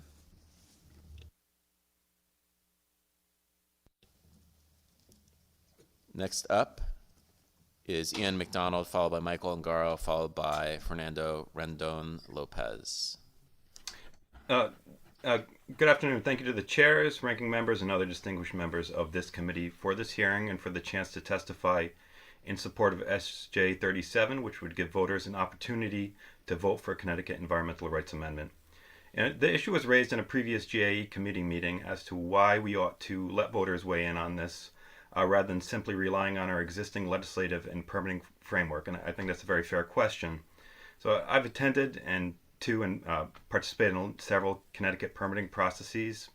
These include a proposed large second power plant in my town, Killingly, one of the largest incinerator ash landfills in New England along the Quinnebog River in neighboring Putnam, and a new trash plant in neighboring Plainfield, along with the compressor expansion less than 2,000 feet from Wisconsin Middle School in Brooklyn. What has become clear from these and other permitting processes is how remarkably difficult it can be in this state to get even an adjudicatory hearing, intervenor status, let alone any sort of permit denial. I don't think this redounds to the lack of professionalism by DEEP, but I do think these processes all too often are much more favorable to corporate lawyers than they are to Connecticut residents. Furthermore, it took a fairly monumental effort of several years to even allow for cumulative emissions to be considered when looking at permits, and this only applied to distressed municipalities, and it's still not enacted. The Connecticut Environmental Rights Amendment could give residents some meaningful protection from some of the most egregious failures to protect public health and the environment without needing to wait a decade or decades for even minimal legislative amelioration. And lastly, I'd just like to highlight, I wouldn't be here if I thought this was a rat's nest of a litigation, or if that's what we saw in Pennsylvania or Montana. I think this is largely about protecting public health, protecting the environment, and there's some people that are possibly more knowledgeable than myself, but I don't think this allows for suit for minimal things for neighbors. I think it requires significant and avoidable harms, and so with that, I'm happy to answer any questions. Thank you. Thank you. Questions from the committee? My co-chair, Senator Flexer, has a question. Thank you, Mr. Chair. Good afternoon, and thank you for your testimony. I just wanted to ask you to expand on one of the comments you made during your testimony about the existing processes being more favorable for corporate lawyers than they are for your average Connecticut resident. I wonder if you could just talk about that from your perspective and the experiences you've had working with folks in our community against some of these larger efforts. Yeah, I just, first of all, it takes when anybody is looking through a permitting process, first of all, the cost of the permitting is baked into the cake of somebody trying to apply for a facility. So that's going to be a well-funded thing, but all too often, community members are scrapping together to try to just stay on top of these permitting processes, and it's very daunting, and there's multiple permits, and even to know what to say that might be germane for a particular permit is very difficult. And with many of these facilities cited environmental justice communities, distressed municipalities, a lot of times there's much less wherewithal to get that legal help that might be needed to engage here.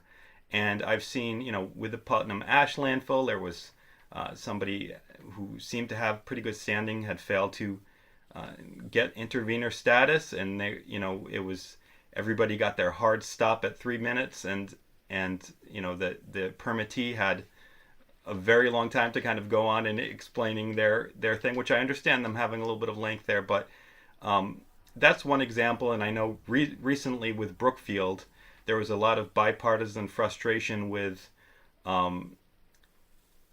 people were kind of trying to navigate this process and following what was on some of the websites for DEEP, and there was a failure to get an adjudicatory hearing there, and it seemed to be like a lot, and there was legal support and a lot of effort there, and it's very frustrating, and feels like when you have very significant and obvious concerns from the communities, it's such an uphill battle even to get those heard. And I think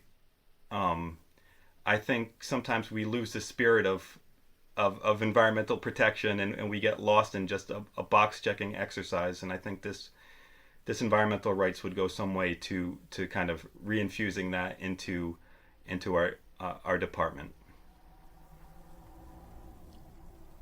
Thank you. Thank you for that response, and thank you again for your time and your testimony today. Thank you, Chair Blumenthal. Thank you. Thank you, Chair Flexer. Next up, do we have any further questions from the committee? Seeing none, thank you for being with us here today, Mr. McDonald. Next up, we have Michael Ungaro, followed by Fernando Rendon Lopez, followed by Marisabel Huarca Eguizabal. I'm sorry for the pronunciation. I'm usually pretty good, but that was a tough one. You did well with my name, so thank you. Thanks. Good afternoon, Senator Flexer, Representative Blumenthal, and the other distinguished members of the Government Administration and Elections Committee. My name is Mike Ungaro. I'm a Hartford resident and retired attorney, and I'm currently serving as chair of the Connecticut chapter of the Sierra Club. Thank you for introducing SJ 37, and thank you for providing the opportunity to submit testimony on its merits. On behalf of the Sierra Club and our more than 30,000 members and supporters in Connecticut, I am testifying in support of this resolution and the proposed Environmental Rights Amendment. The ERA would help impacted communities in Connecticut get a fair hearing when a law or the government's application of a law is failing to adequately protect the quality of their water, air, and environment. But as examples from other states with environmental rights amendments show, it will also support the legal position of the government when it takes action to fulfill its obligation to protect the environment. To address some of the comments made by an earlier speaker, there has been no flood of litigation in these other 3 states that have environmental litigation. And there certainly haven't been frivolous cases. And also, with regard to all this constitutional right, as with all constitutional rights, the focus is on state action. It doesn't typically form a basis for private versus private party suits or a basis to seek damages from private parties. The ERA would strengthen our existing laws, not displace or dilute them. It would be a backstop, a baseline, a gap filler that would ensure that our existing laws are interpreted and applied in a way that is consistent with the constitutional right of the people to clean and healthy air, water, soil, and a safe climate. It would also, in providing guidance to government officials on the front end as they are making regulatory decisions, prevent environmental damage that might otherwise have arisen had these determinations been made without the guiding principle of this constitutional right. Moreover, the ERA would provide a vital safeguard of Connecticut's natural resources for present and future generations at a time when the federal government is rapidly dismantling environmental protections and the Environmental Protection Agency. And there is no guarantee that future Connecticut governments won't be just as willing to destroy environmental protections for greed and profit as is our current federal administration. An environmental rights amendment would protect against those present and future threats to our air, water, soil, and climate. I believe if given the chance, the people of Connecticut would vote overwhelmingly in favor of this right. At our core, regardless of what side of the aisle we are on or what other priorities we may have, we all want our government to act in ways that are mindful and protective of our air, water, soil, and climate. It is a fundamental baseline right that is as necessary to leading a free and healthy and fruitful life as are the rights already protected by our Constitution. Our ask of you is to give the people that chance. Thank you. Thank you. Are there questions from the committee? Quick question from me. I've heard, I think New York has a similar constitutional provision, Pennsylvania has a similar constitutional provision, Montana has a similar constitutional provision. Have any of these provisions, well, what is the status of litigation related to these constitutional provisions in other states?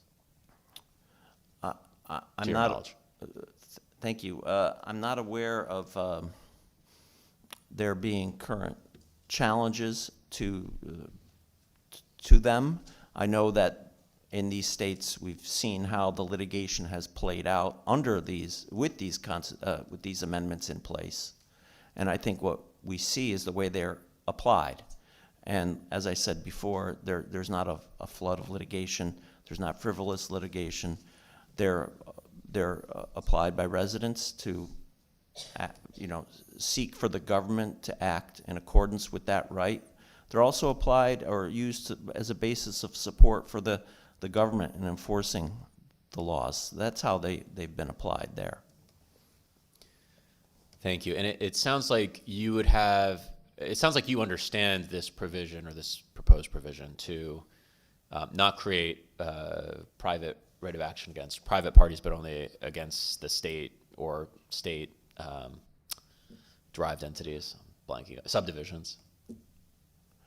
The state and the subdivisions. That's what the focus is of this constitutional right, just as with all constitutional rights. Yes. And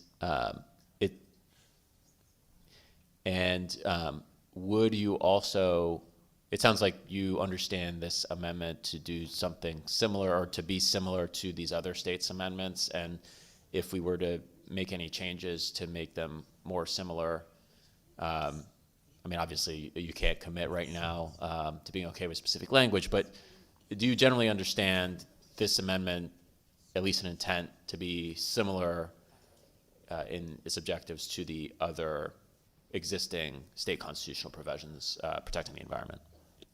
I think in intent, yes, similar, same intent. Although since they've been in place for many years, there's been litigation regarding those amendments for many years, and we can learn from that. For example, Pennsylvania's amendment didn't have some of the language that this draft that I've seen proposed has, language about it being, enforceable by people. So for many years, it was interpreted as not being enforceable by residents of Pennsylvania. And it was only through case law that that interpretation was changed, and now it has become enforceable by the people of Pennsylvania. So learning from that, you can have better language in ours, and I think that's what the proposed language in ours fixes some of those issues.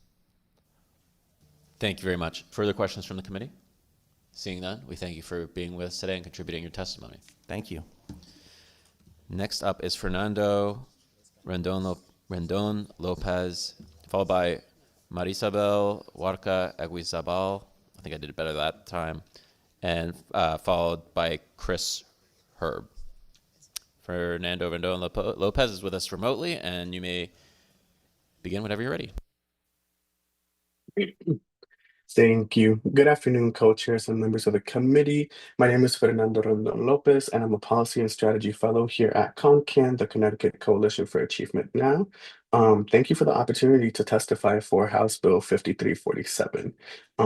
We are encouraged to see that House Bill 5347 is introduced this session. This bill does something important. It recognizes that language access is not just a courtesy, it is a prerequisite for families to access the systems designed to serve them. By requiring the Department of Administrative Services to develop a coordinated translation plan tied to the American Community Survey data and backed by agency-level language access coordinators, the bill creates both structure and accountability. That is significant. But when we take a look at the scale of language barriers facing Connecticut families and the direct impact those barriers have on children's access to education, what's missing is urgency. As an example, Connecticut's multilingual learner population has grown by 64.8% over the past decade from the school year 2014-2015 to the most recent school year 2024 to 2025.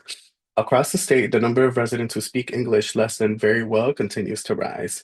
These families are trying to enroll their children in school, access special education services, apply for subsidized meals, obtain identification documents as examples. When the forms required to access these services exist only in English, the barrier isn't the family's language, it is the system. This issue is not abstract. When a parent cannot read the enrollment form, their child's first day of school is delayed. When a family cannot understand the special education evaluation, their child's IEP is signed without informed consent. When a SNAP application instructions are inaccessible, a family goes without food assistance that they are entitled to receive. These are not just cases at the edge of a distribution graph. I do want to highlight what this bill does right. House Bill 5347 creates a coordinated statewide approach rather than leaving translation to individual agency discretion. It ties language selection to census data, which makes sure the translations reflect who actually lives in Connecticut today, not outdated assumptions. It designates language access coordinators within each agency, creating clear accountability. This is sound policy design. As you consider this bill, we would recommend to first provide dedicated resources for implementation. Translation and language access coordination require funding. Without dedicated appropriations, agencies will have challenges with complying, as this bill will become an unfunded mandate. Second, I would recommend establishing clear compliance timelines. The bill should specify when the statewide plan must be completed, when translations must be available, and how compliance will be monitored. Accountability will be supplemented by deadlines, ensures fidelity. And third, consider whether written translation alone is sufficient. Some interactions, such as enrolling a child in school, understanding an IEP, or navigating benefits applications, require real-time interpretation, not just translated forms. A comprehensive language access framework may need both. And then I would just conclude by saying that Connecticut has an opportunity now to lead on language access, and that House Bill 5347 is a strong foundation, and we urge the committee to advance it, strengthen it to send a clear signal to Connecticut's multilingual families that they deserve to have systems that work for them. Thank you for your time and consideration. Thank you. Are there questions from the committee? Seeing none, we thank you for your time and your testimony. Next up is Marisabel Huarca Aguizabal. We are hearing that apparently you have declined the invitation to be promoted to a panelist. In order to testify, you need to accept that invitation on the Zoom. So please do so.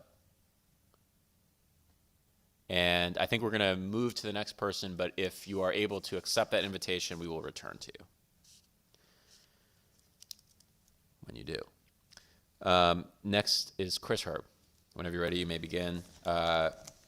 Herb will be followed by Patrick Hennessy and Diana Collage. Good afternoon. My name is Chris Herb. I'm the president of the Connecticut Energy Marketers Association. We represent 600 local family-owned energy marketers who sell bioheat fuel, renewable diesel, propane, and provide weatherization and HVAC services in every community throughout the state of Connecticut. Most of our members are in their third, fourth, and fifth generation serving the state. Our industry, as you heard previously, is currently delivering bioheat fuel to heat over half the homes in the state. This fuel has the ability to achieve net zero emissions, is made in Connecticut, delivered by local businesses, and does not require electric ratepayers or taxpayers to subsidize the cost of this transition to a lower emission as the grid struggles to move to renewable sources. Bioheat fuel is made with biodiesel, which comes from used cooking oil, plant oils, and animal fats.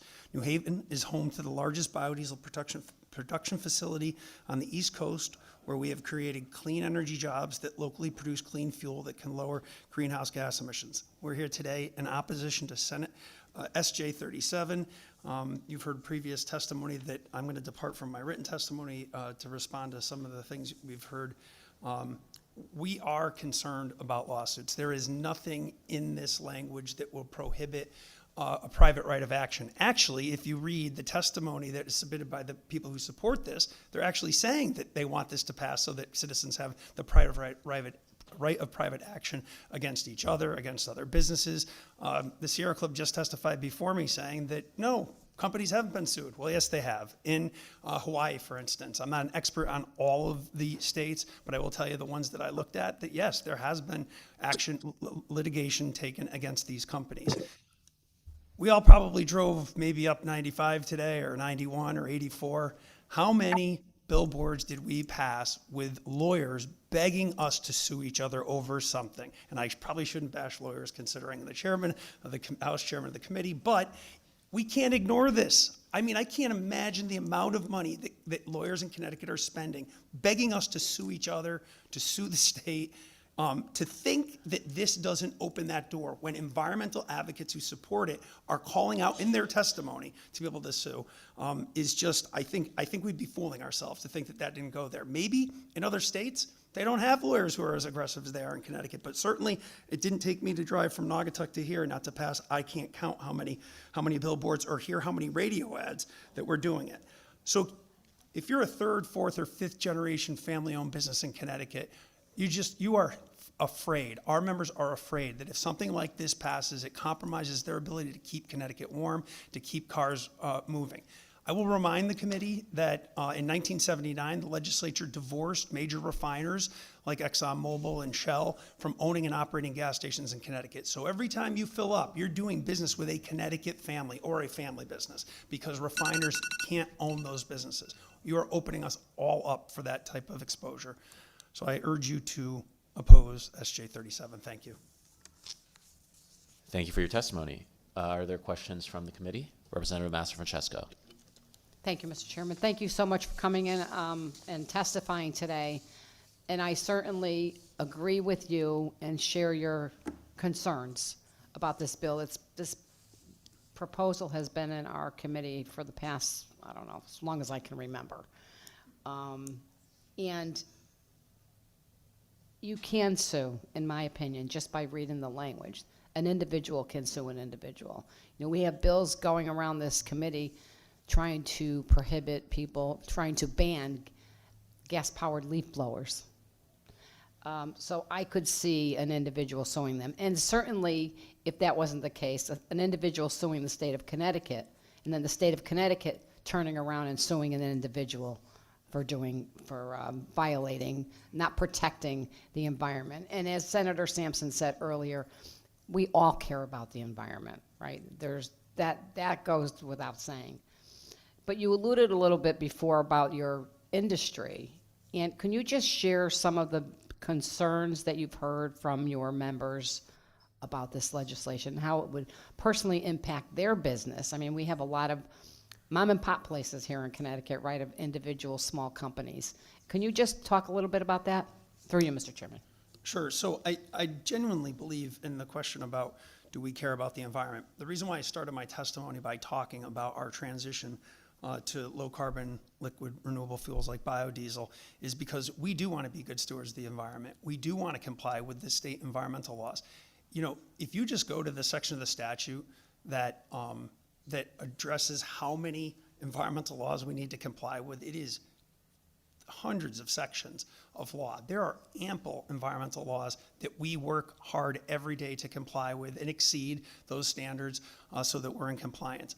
What our members are afraid of is that all the good work that we are doing, you know, being the largest provider of heat to homes in Connecticut, or fuel to homes in Connecticut, and making this transition to comply with the Global Warming Solutions Act, that if we are open to litigation and get sued, we will not be able to make the infrastructure investments, the research and development investments that are necessary to be able to achieve those goals. So it actually sets the environment back if you slow down the fastest segment of the energy sector that is moving towards net zero emissions. So, you know, and then, like I said, these are families that have been selling highly regulated, highly taxed fuels for 100 years. It's not like that this is something that we've been doing illegal and we snuck it by somebody and now we're being caught and we should be held accountable for it. All we've done is keep Connecticut warm and keep our trucks and cars on the road moving to facilitate commerce and so families could take care of their children. So, you know, they're afraid that by being exposed to litigation, that all of that ends. And I don't see anything in here that prevents that from happening.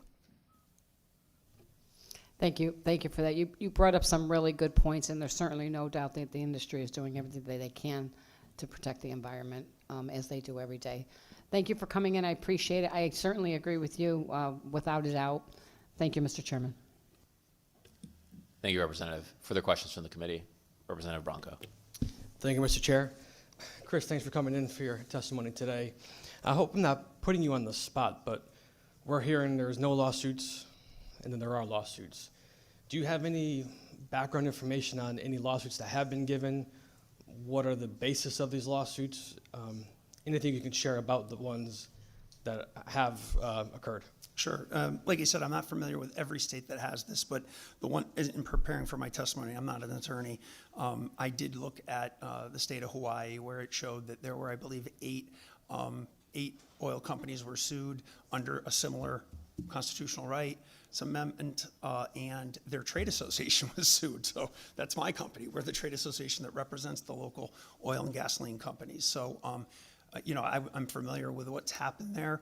I believe that it also happened in Montana. So there definitely has been precedent set in other states to go after fossil fuel companies. And do you know, regarding the suits, what are the claims being made against the trade or the industry? Yeah, the language in the bill is similar to the basis of the suit that I looked at.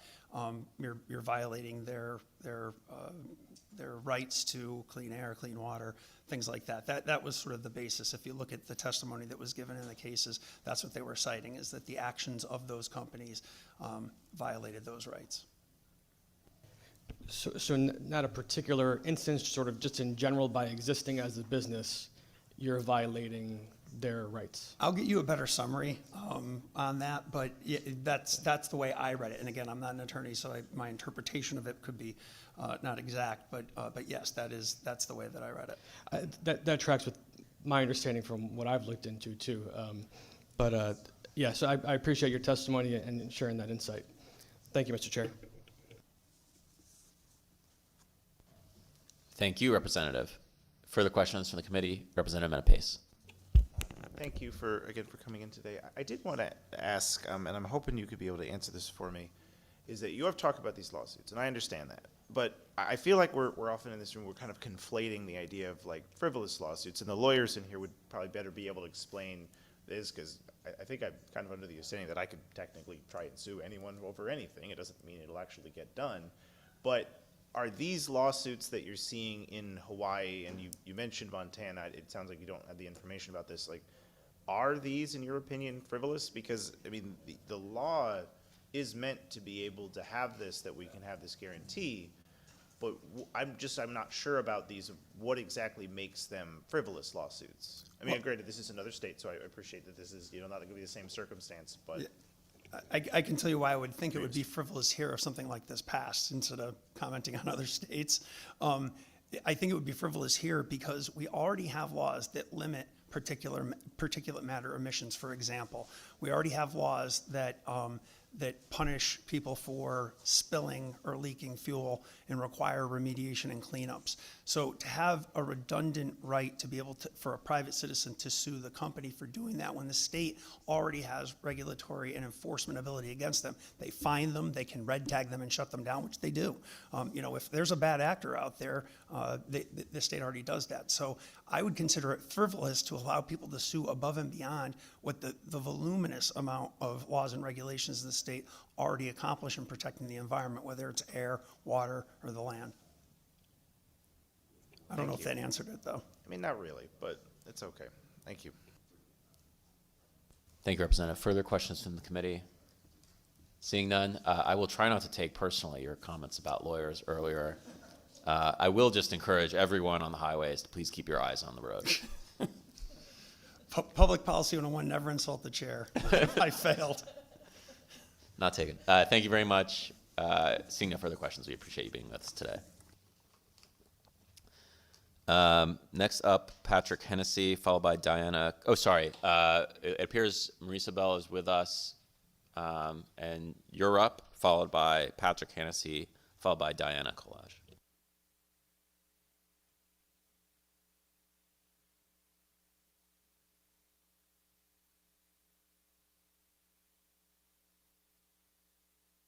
Okay. Marisa Bell, if you could unmute, and you can begin your testimony whenever you're ready. Oh, okay. Hello. Good morning, everyone. I'm sorry, I was a little confused. Thank you for this opportunity, but in this time I want to speak in Spanish. Mi nombre es Marisabel Huarca. Soy madre educadora y defensora de familias en Connecticut. Colaboro con CONCAN, una organización comprometida con mejorar las oportunidades educativas para todos los estudiantes de nuestro estado. Es para mí un honor presentar mi testimonio en apoyo a HB 5347. Como inmigrante y como padre defensor, conozco de primera mano los desafíos que enfrentan muchas familias cuando intentan acceder a servicios esenciales del Estado y encuentran formularios, aplicaciones y procesos únicamente en inglés.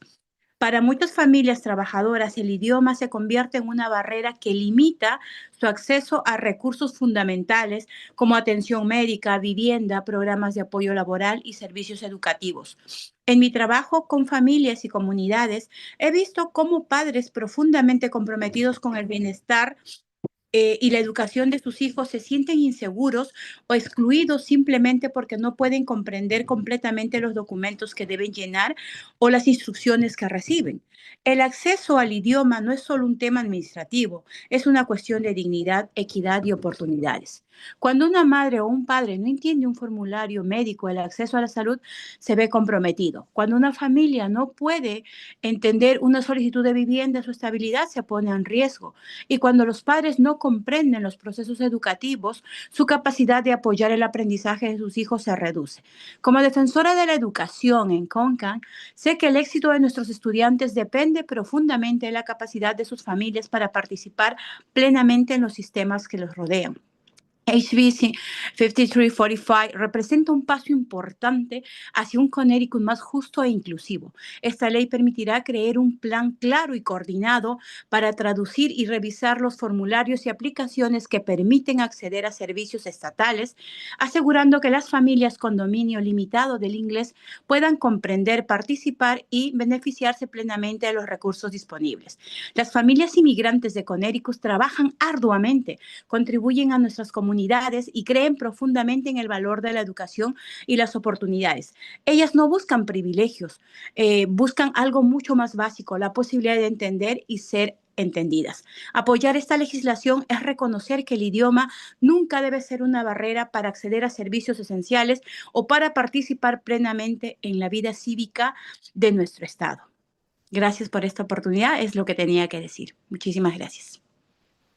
Muchas gracias por tu testimonio. Other questions from the committee? Yo tengo una pregunta. ¿Has encontrado barreras como padre o familia de un niño en nuestro sistema de educación en esta capacidad de interpretación? Por supuesto que sí, agradezco que me hables en español. Muy aparte de esto, también soy profesora y, por ejemplo, vienen a mí muchos padres ya con esa inquietud, con esa duda y que siempre me dicen, quiero participar, quiero estar, pero no comprendo cómo hago. Y cuando ellos me escuchan a mí, el que yo les pueda explicar de qué trata, ellos dicen, oh, pero yo puedo aportar esto. Y hemos llegado a tener oportunidad de participar en conjuntos porque en este caso me han tenido a mí como intérprete en la escuela donde yo puedo trabajar. O sea, podría decir que he experimentado de forma directa cómo pues la barrera lingüística sí es un obstáculo para que todos los padres puedan dar su opinión y dar también pues su apoyo en el tema educativo, ¿no? Muchas gracias. Any questions from the committee? Gracias por su testimonio. Este es un tema muy importante y es muy importante que toda la gente, todas las familias puedan participar en la educación de sus niños. Muchas gracias. Gracias a ustedes.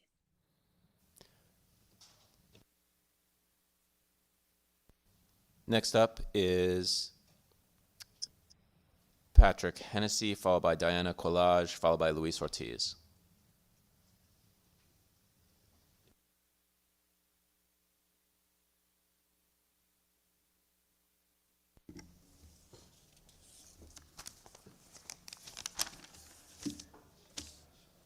Hello, members of the Government Administration and Elections Committee. Thank you for this opportunity to talk about the ERA, the Environmental Rights Amendment Bill, SJ 37. My name is Patrick Hennessy.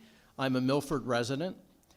My fellow members of Third Act Connecticut, a climate action group for seniors, have been very interested in this bill. It's after conferring with many of them that I've decided to submit testimony strongly in favor of this bill.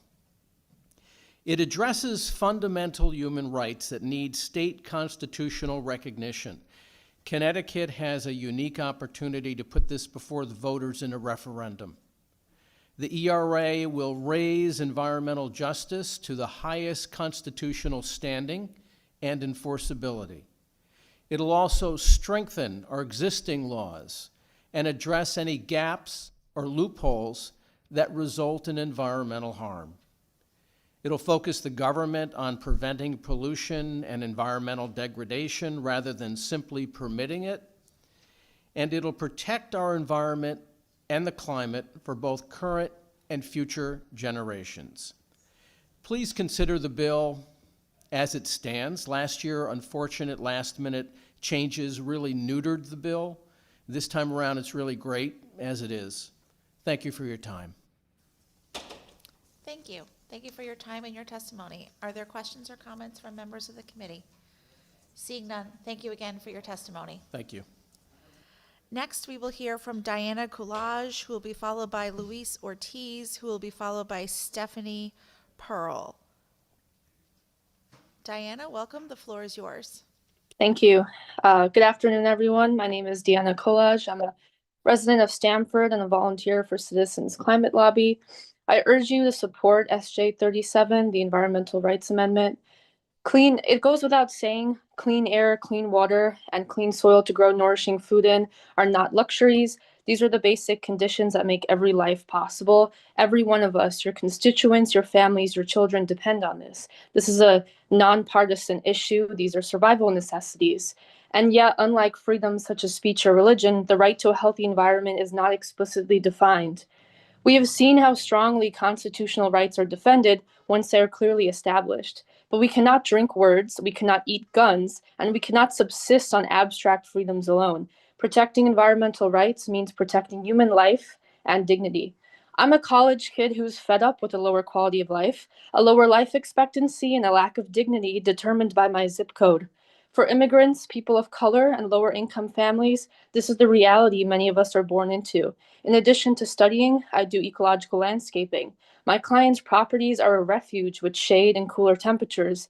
But when I'm home in summer in my neighborhood, that means shoving my Subaru into invasive, overgrown mulberry that spills over the road because there are not enough trees left on my streets to provide me with relief. My neighbors and I compete with each other, so when we go to work in the morning, we don't get into a car that is over 100 degrees.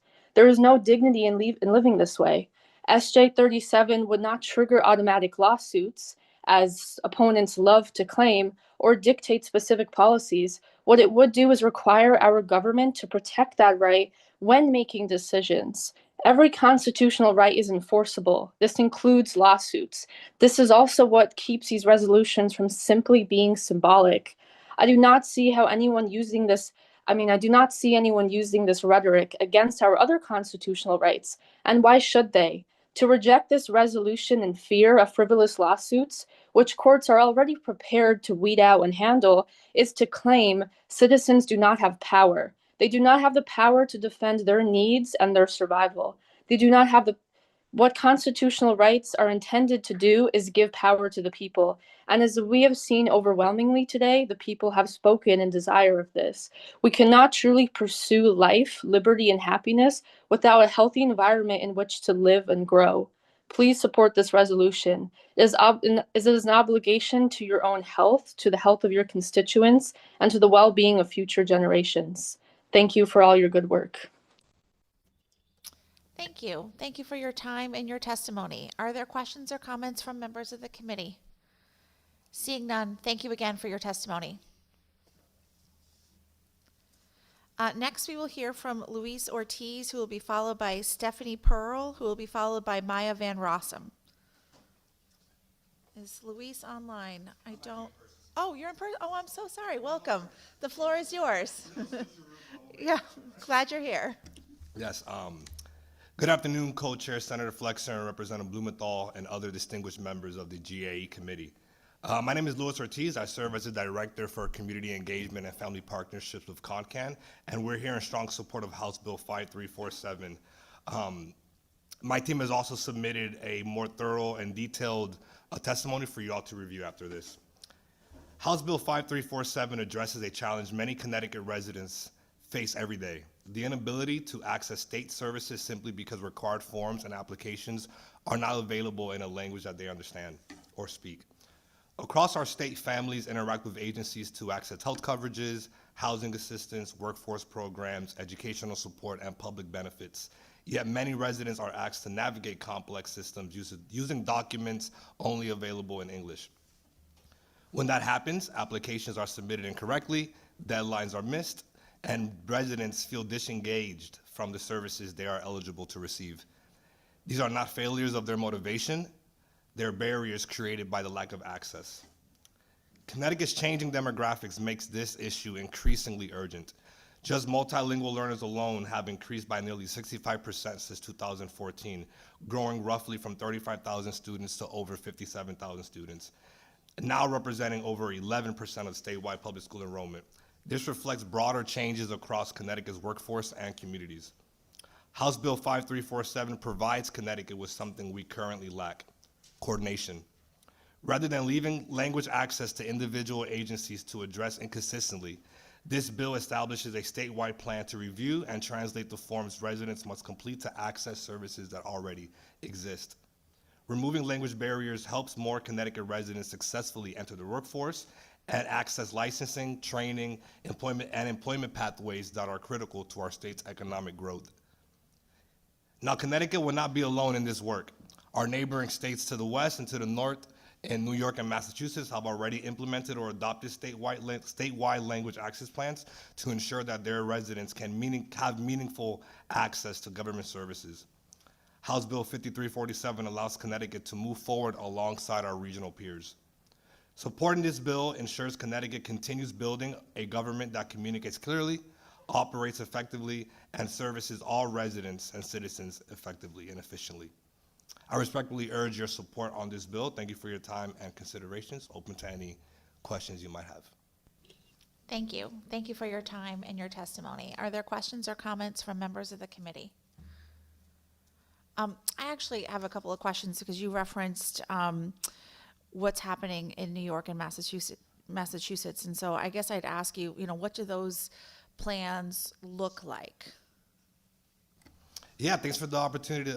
Thanks for the question and for the opportunity to answer. So these plans do vary state by state, and also some states that don't have an official plan. There are cities and municipalities within their states that do have plans. So referencing specifically Massachusetts, they issued an executive order in 2023 that required the executive branch agencies to develop language access plans, identify language barriers, and translate vital documents to improve access to the government agencies.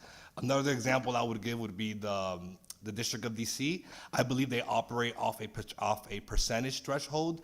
So let's say 15% of folks speaking a certain language are seeking services from that agency, it automatically triggers an automatic translation and interpretation services for that new emerging population. So the bill that we have here as written is really mirroring that. Can I interrupt you for 1 second? Yeah. And I'm breaking our own rules here. Can you say that last part again about DC? Because I just didn't quite follow the trigger. Yeah, so DC has like an automatic trigger that once a certain percentage of folks requesting services from that agent who speak a certain language, it automatically triggers that agency to provide translation or interpretation services for their constituents. And so do you have any idea, therefore, how many languages DC agencies have had to adapt for? No, that's actually something that we haven't tracked specifically. But what I would like to say and what I find interesting about the bill that we have at hand is that it just starts at the 12 most spoken languages in Connecticut, and then every 2 years by the identified language access coordinator of the agencies, those plans will be updated. And what that allows each agency to do is gives us some flexibility to then be able to speak with the state stating, hey, we actually have, and I'm just going to throw random languages out. We have an emerging population of Polish speakers, and currently that's not being translated. Or we have a rising populations in refugees from the Middle East, and their specific dialect is not being represented here. So this bill gives us a baseline, plus allows for like the constant evolving and growth of access to our new coming emerging populations and communities throughout the state, excuse me. Great, that's really helpful. And I represent communities, one particular community that has a substantial number of folks whose first language is not English. And in my experience in the community, particularly the schools are very adept at making sure everything is available in a language that's accessible to a majority of kids and their families. I just wonder, from your vantage point, how is it that school systems seem to be so readily capable of having that kind of access and overcoming language barriers, and state agencies perhaps not? Yeah, And it's not a trick question to get you to criticize state agencies, but No, I not at just, all. frankly, I don't understand. We've had this bill for several years, and I'm trying to figure out what is it that prevents it from passing, because this is so critical for so many people. I am sitting on this side of the desk. I do not know why exactly it doesn't make it all the way through the finish line, but I'll try to provide a decent timeline, right? So in 2023, we actually passed the Multilingual Learners Bill of Rights, which granted protections and services for our multilingual families and their parents, right, to access certain documents and have meetings within the school system. Currently, yes, there are districts that are doing it quite well. I actually live in your district. I live in Killingly, and I was shocked to see how great they're handling this new bills that were, and policies that were enacted 2 years ago, but that same effort isn't replicated across the state.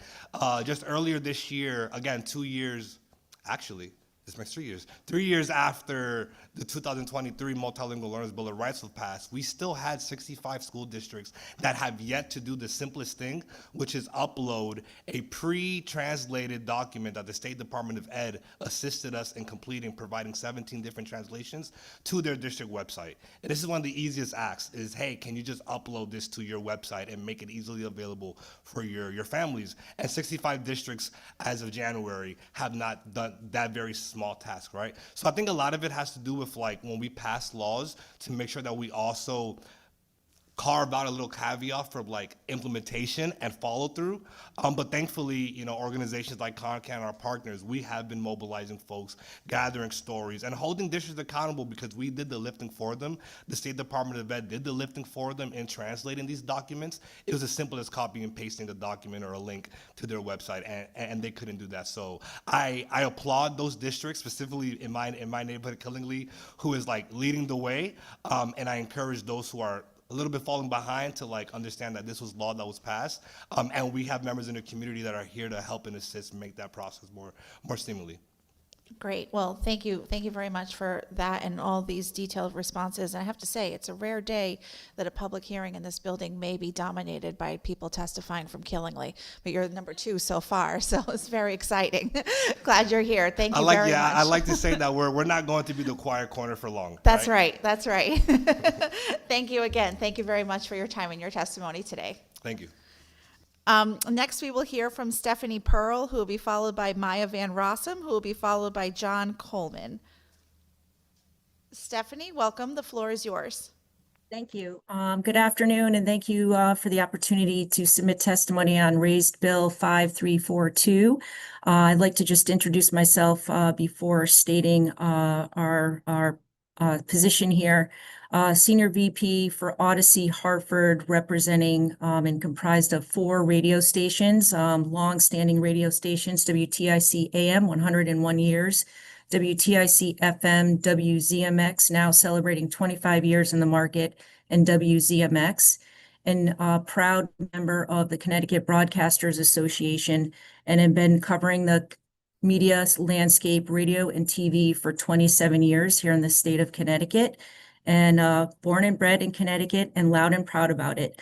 But we really appreciate the opportunity here to submit the testimony on Raised Bill 5342. On behalf of the Connecticut Broadcasters Association, representing FCC licensed television and radio stations across our state, I want to express our deep concern about the bill's current approach to regulating AI-generated and synthetic media in political advertising. We strongly agree that deepfake technologies are opposed to our threat of democratic processes, and we support thoughtful regulation. However, accountability must be placed on the entities that create and engineer deceptive content, not on our stations that simply distribute the ads, whether it's TV or radio. Connecticut's broadcasters serve as distributors of political messages. We do not and cannot take cognizance of authenticity, production methods, and underlying intent of each advertisement we air. For that reason, the statutory standard must reflect the station's need to be informed when the advertisement contains synthetic or deceptive AI elements. The responsibility to disclose this information and to obtain any required consent should rest squarely with the advertisers and producers of such content. Connecticut broadcasters provide essential public information during elections, emergencies, and community crisis. As an example, local coverage of the latest blizzard was critical in delivering timely and safety information to our residents statewide. Our stations do not have the resources necessary to assume legal responsibility and costs or financial penalties for content we do not produce. Shifting that burden onto stations from creators of the content has the potential to destabilize the very media infrastructure local and federal politicians in the state rely on. The Connecticut Broadcasters Association is eager to be constructive partners in the state's effort to confront the dangers of deep fakes and deceptive AI. We agree that the synthetic media represents a clear present danger to our democracy, public trust in all forms of media. 28 states have adopted election deepfake legislation. We do not believe any of these bills require broadcasters to assume liability for content that they did not create. We look forward to working with this committee to hold synthetic and deceptive media producers accountable while serving the Connecticut local broadcaster community. Thank you and appreciate your time today. Thank you. Thank you for your time and your testimony today. Are there any questions or comments from members of the committee? Is there anyone who has questions or comments? I believe there is at least one member, so just a moment. Chair Blumenthal. Thank you, Ms. Pearl, for being with us today, and it won't shock you that I'm the one with a question today. Appreciate your testimony. It is my understanding that a number of other states create liability for publishers as well as the creators of content. I think some of them do have protections to ensure, first of all, to put some obligation on the creator to inform a broadcaster, for instance, if their content is synthetic. You know, I think what we've tried to figure out is an appropriate knowledge standard. I think we all probably agree that no one should be liable for publishing a deepfake if they didn't know it was a deepfake, or didn't have, you know, they shouldn't have known it was a deepfake. And I guess if we can find an appropriate mens rea, as it were, would that resolve at least some of your objection to the bill as it stands? We're looking to have some resolve to this issue. We are not experts in it. We do not create this. We did not create this. So we are looking to have some resolution or provision. Yes. Okay. Thank you very much for your testimony. And I too would love to talk more about this. So I appreciate your willingness to discuss this. And I agree it is a clear and present danger. We need to pass something as soon as reasonably possible that can protect our elections and also you know, ensure that folks who are not responsible for spreading deepfakes with an inappropriate level of knowledge are liable. Make sure they're protected as well. So I appreciate all the work you all do and appreciate you being with us today. Thank you. We appreciate you as well. Thank you very much. Thank you, Madam Chair. Thank you, Representative. Seeing no further comments or questions, thank you again for your testimony. Next, we will hear from Maya Van Rossum, who will be followed by John Coleman, who will be followed by Jim Clifford. Welcome, Maya. The floor is yours. Good afternoon, Chair Flexer, Chair Blumenthal, and members of the committee. And thank you for the opportunity to testify today about SJR 37. My name's Maya Van Rossum. I'm an environmental attorney and an advocate, and I'm also the leader and founder of the organization Green Amendments for the Generations. I'm working here in the state of Connecticut as well as in communities across the United States of America to advance enforceable constitutional environmental rights. I have published numerous books and articles and peer-reviewed pieces and presented as an expert nationwide on the subject of constitutional protection for environmental rights.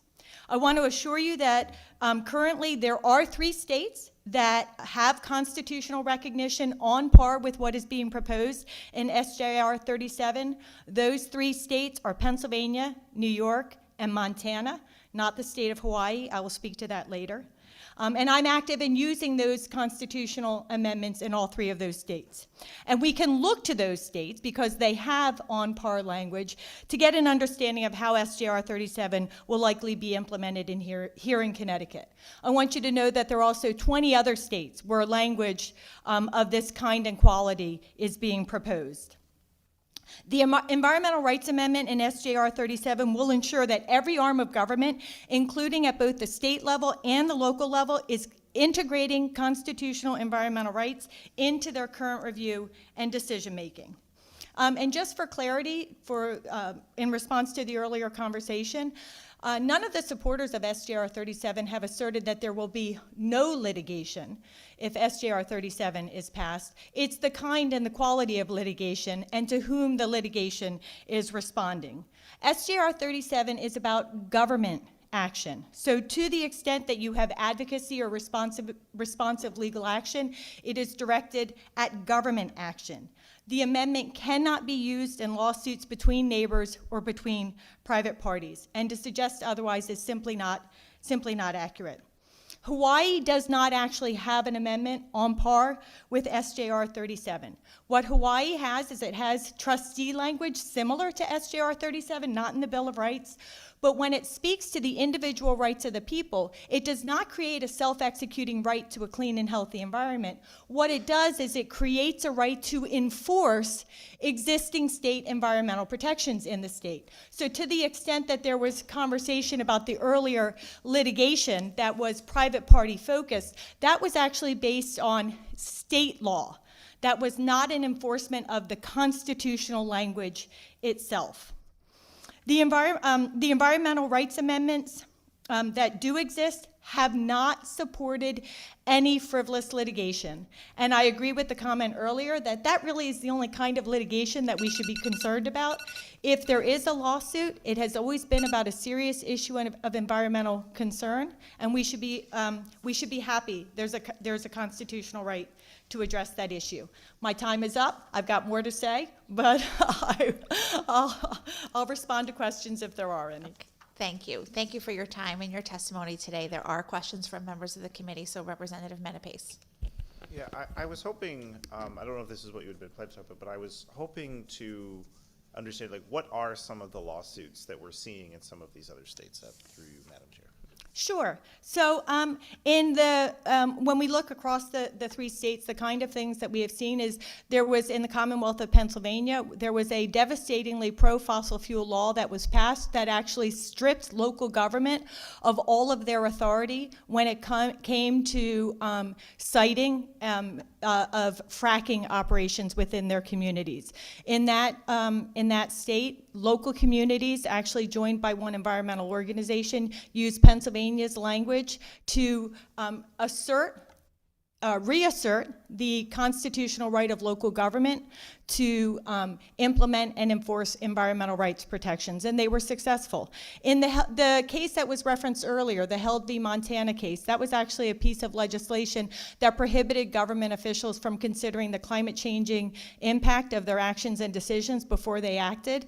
That litigation was successful, and therefore that piece of legislation was declared unconstitutional and no longer enforceable. In the Commonwealth of Pennsylvania, the amendment has been utilized to get the state regulatory agency to actually enforce an existing law that they were ignoring in order to hold responsible parties, very wealthy corporations, responsible for cleaning up long ignored toxic contamination at a supersaturated toxic site. So that was about enforcement of an existing law. In the state of Montana, the amendment was used, actually it was raised by state government in order to alleviate themselves of the obligation under state law to allow for test well drilling as part of a development project that actually would have unleashed toxic contamination into a drinking water aquifer that supplied the drinking water for the entire town of Bozeman. Because the state was deemed to have an obligation to protect the environmental rights of the people,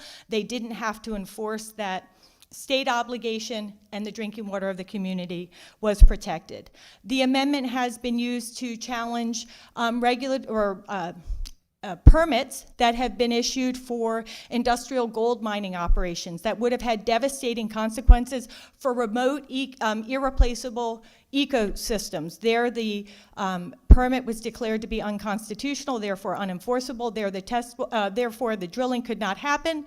until such time as the agency rendered a permit that was in fact compliant with the Constitution. The agency never did that, suggesting that they couldn't. Local government has used the amendment in order to render more informed decisions about development projects, allowing them to protect public natural open space in urban and urbanizing communities. And now in the Commonwealth of Pennsylvania, we're actually seeing the amendment being raised in the context of local decision-making when it comes to data centers, to ensure that local government are actually considering the full wealth of harms that data centers would have on a community and what would be the environmental rights implications. So there are actually many more examples, but perhaps that just gives you a flavor of the kinds of things we're talking about. In every single instance, whether the case was won or lost, we are talking about addressing serious issues of significant environmental and community concern. These are not frivolous claims.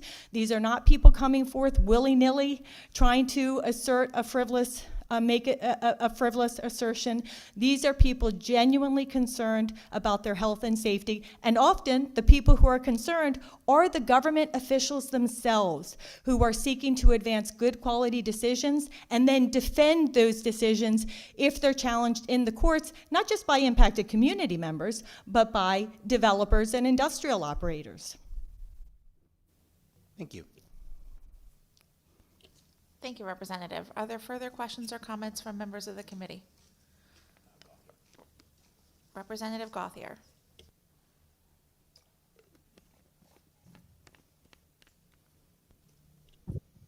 Yes, thank you. I just had a quick question about what was raised earlier around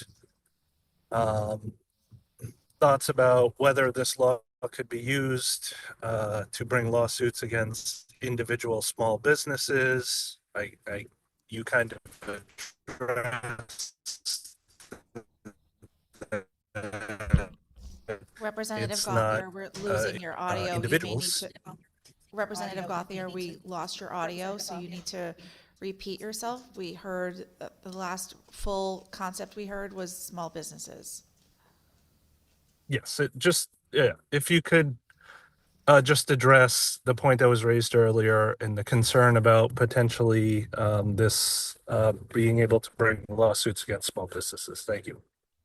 So actually, the constitutional language itself, when you read the language on its face, the plain language of the proposed SJR 37 amendment, as well as its Bill of Rights placement, makes very, very clear that this is focused on government action, government activity, local government and state government, and holding government accountable. So to the extent that there was a legal challenge, that challenge would have to be focused on government action, government decision-making, a law, a regulation, a permit, a policy, a program, a decision, an approval that came from government. It actually cannot and will not be used one private party suing another private party trying to assert a constitutional environmental rights claim.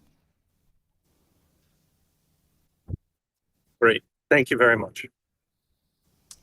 Thank you, Representative. Are there other questions or comments from members of the committee? Senator Sampson. Thank you very much, Madam Chairman. I appreciate you being here. I've been going back and forth with the language of the bill throughout the day, listening to the various folks testify about whether or not this creates a mechanism for individuals to sue one another, and you were very unequivocal that it does not. And my purpose here is not to debate you, but right in lines 22 through 24 of the bill, it says the rights stated in this section are equivalent to all other inalienable rights, may not be infringed, and may be directly invoked and enforced by the residents of the state.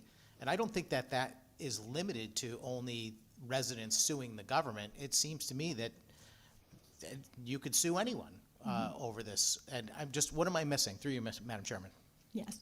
So it really would not be an accurate interpretation and application to try to assert this right against a private individual, and it's for a couple of reasons. First off, the Bill of Rights placement focuses this language squarely on government officials. So just like we're talking when we talk about the right to free speech, if there's an infringement on the right to free speech, it is not on somebody over there in the audience telling me to shut up. right, or doing something that would infringe on that right, you really have to find a governmental actor, a governmental action or activity that is infringing on that right. And it is that governmental action that creates the constitutional question. In addition, when we actually look at the language itself, we're talking about the state shall protect these rights. The state shall conserve, manage, and protect. The state shall not allow. So even in the plain language of the Constitution, particularly when complemented by the Bill of Rights placement, we have really great clarity that this is government focused. And then just, again, we can look at the legal decisions in Pennsylvania, in Montana, and in the state of New York, where we have the most recent passage of an amendment of this kind. Different kind of language, but the same recognition of a self-executing, enforceable individual right of the people to a clean and healthy environment. And across the board, in all of the instances and all of those states, looking at the same quality of language and the Bill of Rights placement, the courts have been unequivocal. These are not enforceable between private individuals. They are enforceable against government action. And thank you, Madam Chairman. I appreciate all of your comments. I just don't think it's accurate. I'm sorry to say. I think that the language of the bill very clearly creates a constitutional standing for environmental lawsuits. The other examples that you used, First Amendment, people do sue each other all the time for these things, about whether or not someone can is allowed to use certain terms describing things, whether or not certain cakes are required to be baked for people. I mean, people do sue each other over various constitutional clauses. What do you mean by Bill of Rights placement? Through you, Madam Chairman. Yeah, so, when we talk about this, we're placing this in Article 1 of the Constitution. That is where we place our fundamental rights. Those rights have certain qualities of interpretation, protection, and application. Amongst them, it has to do with how the courts tend to interpret them, what kind of level of scrutiny or review, and the other is to whom they are targeted towards, right? The clarity of who is responsible for protecting these rights, for implementing these rights. And so that Article 1 placement generally speaks to the obligation of the state or of government. And again, here that placement is complemented by the language itself. The state shall, the state shall, the state shall. We see repeatedly in this constitutional language. And I just want to offer, and I respect your assertion that you disagree with me. You're certainly entitled to do that. We had a lot of conversation about AI and disagreements and false language earlier. But I would be very happy to provide for you the legal case law, including the recent interpretations and applications in the state of New York that make very, very clear that these are responsibilities of government that are enforceable against the government, if that's something you'd be interested in. Thank you, Madam Chairman. I'd be delighted to look at the case law. I don't think it's going to change my mind, though. I'm looking at a bunch of case law right now about other instances in Connecticut where those same types of rights are constantly litigated between the citizens of the state.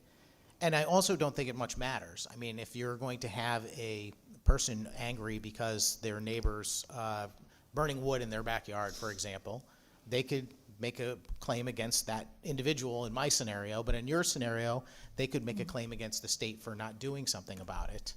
And in the end of the day, what we're doing is we're transferring the policy-making decision from elected representatives to courtrooms.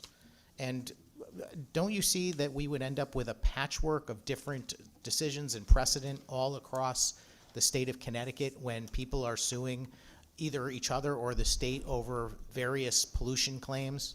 Yeah. Thank you for that question. I do not anticipate that. We certainly do not see that in the 3 states where we have constitutional green amendments against, again, Pennsylvania, Montana, and most recently the state of New York, even in New York where things are right now being interpreted and applied. But what happens with the Constitutional Environmental Rights Amendment, just like all constitutional amendments, just like all constitutional laws, there is a role for each branch of government, and there is absolutely a role for the courts for the judiciary in ensuring the proper interpretation, application, and protection of the rights of the people. This is not the court seeking to displace the executive branch or the legislative branch. We have not seen any instances where the judiciary, where the judges have sought to overreach and place themselves into the shoes of the legislature or of the executive branch. In every single instance in the cases, we see the courts undertaking their appropriate role, which is to reflect and review upon the facts and the law and to determine whether or not the challenged action meets constitutional muster. If it does, it is upheld. If it does not, then it goes back to the other branch of government who was responsible for the action or activity to address the constitutional infirmity. It is not the courts that seek to overreach and do that. We haven't seen it in any instance where we have constitutional Green Amendment claims. I don't think we see that with other constitutional claims here in the state of Connecticut. I don't know why we would presume that the courts in Connecticut would, and the judges in Connecticut would act irresponsibly because the people of Connecticut decided to use their democratic process, their constitutional process, to secure for them a constitutional right to a clean, safe, and healthy environment, which is so very important. And just to speak to your point about people suing over the burning of a log, I think was your example. A couple of things. First off, a constitutional claim is a high burden, and we don't see judges, and we certainly don't see lawyers seeking to overreach and try to bring forth frivolous litigation of the kind that you're talking about.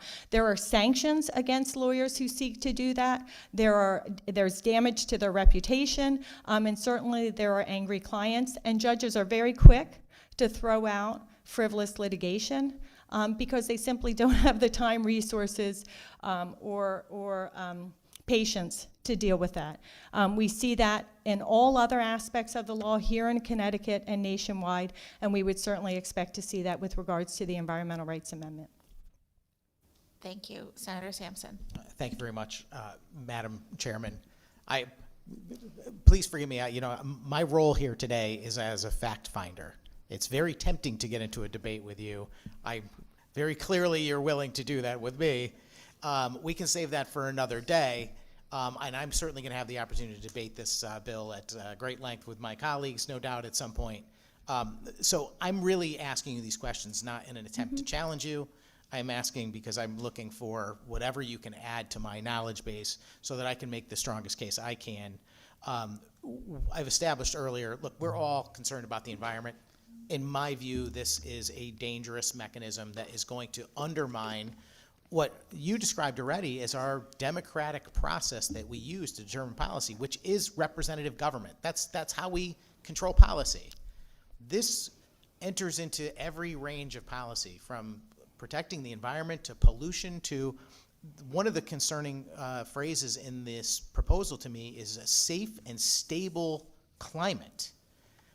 So someone can legitimately sue now if this passes based on their concern over whether or not someone, any individual out there, is doing something, even operating a gas-powered leaf blower, for example, which is being debated in another committee, is affecting their right that would be established under this to a safe and stable climate. I can get that you're telling me that you don't believe that individuals will sue each other over these things, but I am certain that they will. And you asked whether there was trust in our judges in the state. Well, on some things maybe, but I don't trust anyone not to use the opportunity to advance their personal agenda. That's why we have a legislative process. So to ask you a direct question, how do you justify the notion of a safe and stable climate as a legal term to determine whether or not someone's met a threshold by which the state should act through you? Yeah. So first off, I really want to let you know that I really appreciate all of your questions, and I actually appreciate the opportunity to be able to give you information so that in the hopes, frankly, to actually convince you to agree that this is something powerful and positive for the people of Connecticut. So I hope that you will take all my answers with that intent, because that really is what is in my heart as I seek to answer your questions. With that, oh yes, the definition of the terms. So when we look at Article 1 provisions, right, when we look at Bill of Rights protections, we always see broader language. And we see broad language because the constitutional right has to be able to span all the issues associated with that right, whether it's free speech, freedom of religion, private property rights, the right to bear arms. And so broad language is characteristic, and it's actually essential in a constitutional Bill of Rights provision in order to be able to cover the wealth of issues over geography and through time. And so the language you see here is actually quite characteristic. The way this language gets interpreted and applied, is through the same democratic process that applies to all Bill of Rights provisions. There is a role for the legislature to, in different contexts, pass legislation to work to apply, to give definition in the varied context where the environment comes up, again, through that legislative process. Then the regulatory agencies have to do further refinement by passing regulations, by then applying those regulations in one context or another to issue a permit or deny a permit or approval. The executive branch certainly, right, has a role when it comes to enforcement, the interpretation and the application of that legislative and regulatory language. But what this amendment does, so this doesn't displace all of that good and important work. All of that good and important work still has to happen. But what this does ensure is in those places and spaces, when the laws as written, interpreted, or applied fail to protect the essential right of the people, whether it's water, air, or climate, then the people have a seat at the table and can engage the judiciary to be involved. And so we will still have legislation that will work to interpret and apply this terminology. A good science, good experience will be utilized in that process. Thank you. Senator Sampson. Thank you, Madam Chairman. I appreciate the response, and I'll leave it right there today. Look forward to hearing more. Thank you. Thank you. Are there further questions or comments from members of the committee? Seeing none, thank you again for your time and your testimony. Thank you for the opportunity.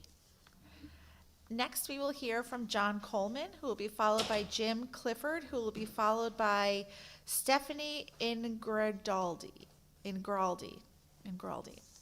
John, welcome. The floor is yours. Co-chairs and members of the committee, thank you. My name is John Coleman, and I'm a legislative counsel with the Foundation for Individual Rights and Expression. We go by FIRE for short. We're a nonpartisan nonprofit that defends the free speech rights of all Americans. I want to begin by emphasizing that artificial intelligence is an expressive tool, and those who use it retain their First Amendment rights, just as with any other expressive medium, whether it's a camera, the printing press, or social media. This bill makes it a crime to share deceptive synthetic media, but most false or misleading speech is actually protected by the First Amendment. And that's not a bug in our system, it's intentional. People exaggerate, joke, misunderstand facts, and get things wrong all the time. If every false statement could lead to fines or jail time, most people would simply stop speaking about politics altogether. And that's not a good thing. Some categories of false speech, like defamation or fraud, or maybe even voter disenfranchisement, are not protected, but those laws have clear rules. For example, defamation requires a false statement that harms someone's reputation. This bill is different. It focuses mainly on whether someone meant to hurt a candidate or influence an election, not on whether real, provable harm occurred. But influencing elections is exactly what political speech is supposed to do.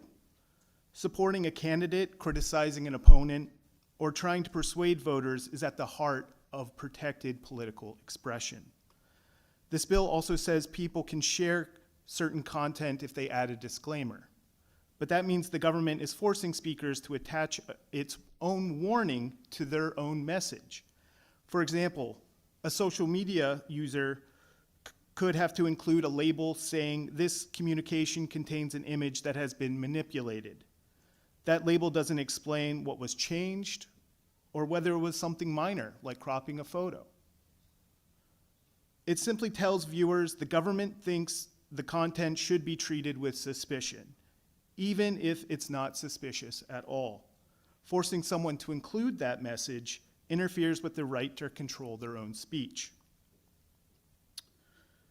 Even more concerning, this bill allows courts to block speech that it believes to be imminent before it's even shared.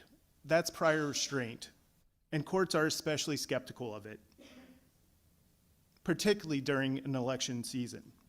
In short, this bill raises serious First Amendment problems. Federal courts have already struck down similar laws in states like California and most recently in Hawaii. And for these reasons, we respectfully urge you to reject this bill. Thank you for your time.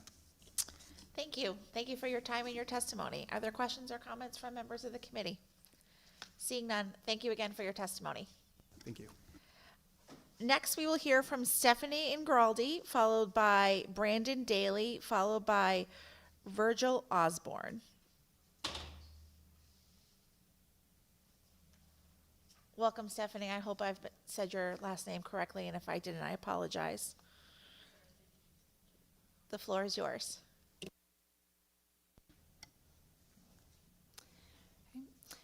Good afternoon, dear Senator Flexer, Representative Blumenthal, and distinguished members of the GAE committee. My name is Stephanie Ingraldi, and I'm here today as resident of New Haven and a member of Sunrise New Haven. I am here today to express support for SJ 37, a resolution proposing an amendment to the state constitution concerning environmental rights. A bit about me, about a year ago, I moved to Connecticut from New York, where I lived my whole life. I'm happy to call New Haven and the state of Connecticut my new home. However, when I moved, I gave up one of the rights granted to me under the New York State Constitution, and that is the right to clean air, water, and a healthful environment.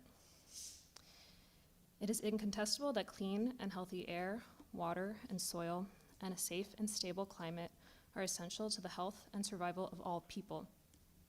Thus, I call on this committee to recognize the right to a clean and healthy environment as a fundamental human right that should be enshrined in our state's constitution. At a time when the federal government is stripping away our basic environmental protections, the state has an obligation to step up and protect its people. Just a few weeks ago, the Environmental Protection Agency repealed the endangerment finding, which gave the federal government authority to regulate greenhouse gas emissions under the recognition that they pose a significant threat to public health. This comes after significant cuts to FEMA, which will only increase the financial and human cost of worsening climate disasters, such as the historic flooding that occurred in and around Oxford in August of 2024 that resulted in 3 fatalities and an estimated $300 million in damages. The federal government has put the health of the people of Connecticut at risk through their crusade to strip environmental protections. Now more than ever, we need strong protections at the state level that will enable us to prevent rather than just respond to environmental health crises and climate disasters.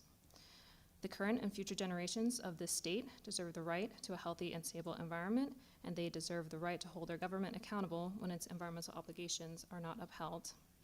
It's time to put people before polluters and let the people of Connecticut vote for an environmental rights amendment. Thank you. Thank you. Thank you for your time and your testimony. Other questions or comments from members of the committee?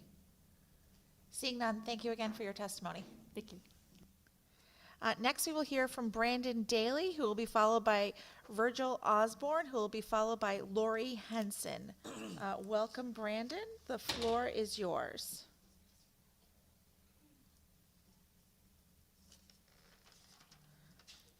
Brandon, I would request that you unmute and begin your testimony. It is your turn. I'm not hearing a response from Brandon, so I'm going to move on to Virgil Osborne. If Brandon comes back on, we'll try him again. So Virgil Osborne, we'll try Brandon again, and then Lori Henson. Is Virgil here? Virgil, okay. How about Lori Henson? All right, well, we're just cruising along here then. Lori's rejoining. Okay, great. How about Sandy LaMonaco? I apologize, I'm available. Lori, excellent. Thank you, Lori. No, you don't need to apologize. Thank you very much. Okay, so we're going to hear from Lori. Then I will try for Brandon and Virgil again. And then I will call on Sandy LaMonaco and Kimberly Stoner. Thank you for being ready, Lori. The floor is yours. Thank you to the chair, Senator Flexer and Representative Blumenthal and the members of the committee. My name is Lori Henson and I am a policy manager with Rebuild Local News. We are the leading nonpartisan nonprofit coalition representing 3,000 newsrooms and 15,000 journalists. We develop and promote effective public policies designed to strengthen community news. And in that role, I ask you to advance HB 5343, which requires government agencies to publicly report how they spend their advertising budgets, which we believe would benefit community news outlets and the public alike. This bill adds transparency and accountability to an otherwise opaque process of advertising procurement. It sounds obvious that the public would be able to track the specific media companies where public ad dollars are spent, but in Connecticut and nearly every other state in the nation, this information can be hard to find with existing tools such as the Freedom of Information Act, state procurement databases, and even individual marketing contracts. Marketing agencies often decide where to spend public ad dollars out of the public eye and outside the public record. Similar ad transparency bills have been enacted recently in Minnesota, Illinois, and California. In Minnesota, the first state to report its ad data, we found that agencies are spending on average less than 30% of their budgets advertising in community news outlets, with the rest likely going to various out-of-state national media or big tech platforms. Under the current unclear system of ad placement, we believe Connecticut taxpayer dollars are disproportionately leaving the state for Silicon Valley. But without transparency, we have no good way to know how much. This information is critical at this specific moment as local news outlets across the state struggle to provide communities with essential information against increasingly tight revenue projections. A study we conducted last year with Muckrack found that Connecticut ranks in the bottom third of states in the number of journalists per capita. Another study found that between 2013 and 2023, Connecticut lost 65% of its journalists, more than 1,800 jobs. This is not just a crisis for local news organizations, but for the communities they serve. Communities without a local news source face higher borrowing costs, lower voter turnout, fewer choices of candidates on the ballot, more political polarization, more government waste and corruption, and more corporate crime. Local news benefits communities in countless ways, but it's difficult for local news to compete for advertising without transparency. Without this data, government agencies are also at a disadvantage because the option to buy local is out of their hands. Where government agencies have prioritized local news advertising, the results are astonishing. New York City sets aside half its city's budget to advertising community and ethnic news outlets, and that's directed more than $72 million to local news since 2020. Small publishers there have been able to add staff and improve news coverage with additional revenue. Knowing what resources are available and where they are spent is an important first step to making local news more competitive in the advertising marketplace. I urge the committee to advance this bill. Thank you. Thank you. Thank you for your time and your testimony. Are there any questions or comments from members of the committee? Seeing none, thank you again for your testimony. Thank you. I'm going to try again for Brandon Daly, who doesn't seem to be able to unmute. And Virgil Osborne, you need to accept your upgrade to a panelist in order to testify. So we'll try for Brandon and Virgil one more time, but we will move on to Sandy LaMonaco, if Sandy is here. Sandy does not seem to be here, but I do know that Kimberly Stoner is here in person. So we're going to call Kimberly up in person, and we'll try one more time for Brandon, Virgil, or Sandy in that order if they all become available at the same exact moment. Thank you, Kimberly. Welcome. The floor is yours. Thank you very much for the opportunity to testify. I'm testifying in support of SJ 37, a resolution proposing an amendment to the state constitution concerning environmental rights.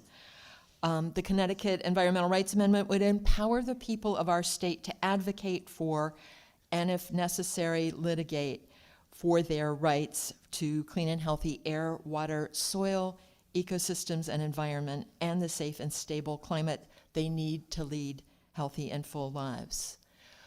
When environmental protections fail, we know that those with the least power suffer the most.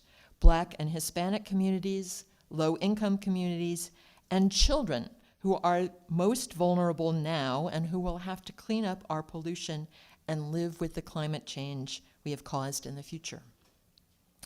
The Connecticut Environmental Rights Amendment will hold up the rights of all the people of the state, current and future, to a clean and healthy environment and a safe climate.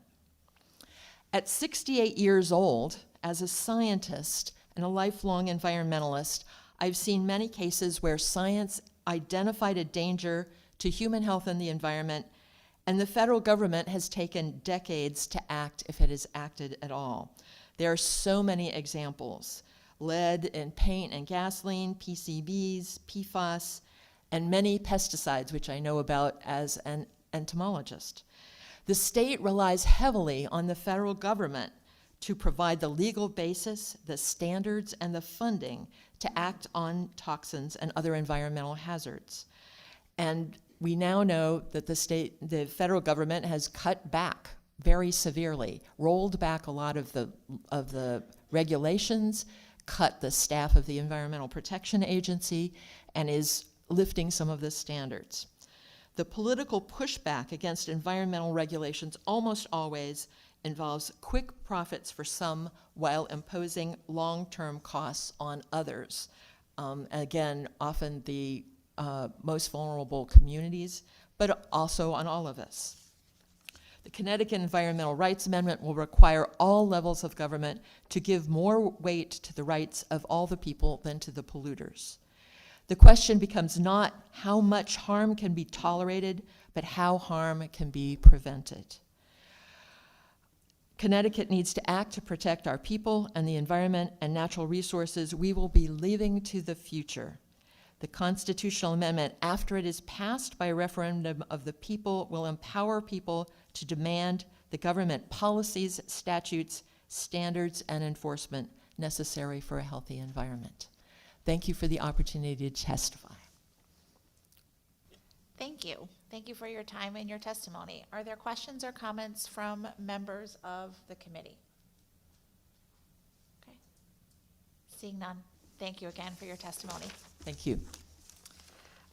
Next, we will hear from Lisa Amatruda, who will be followed by Senator Kathy Austin, who will be followed by, forgive me if I mispronounce this, Kaloa Lawson. And if Brandon, Virgil, or Sandy get back online, we will call on them too. But next will be Lisa Amatruda. Welcome, Lisa. The floor is yours.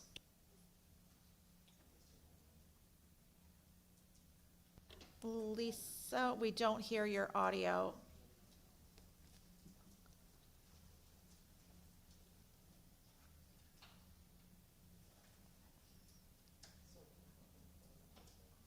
No, we cannot hear you, but I can read your lips miraculously.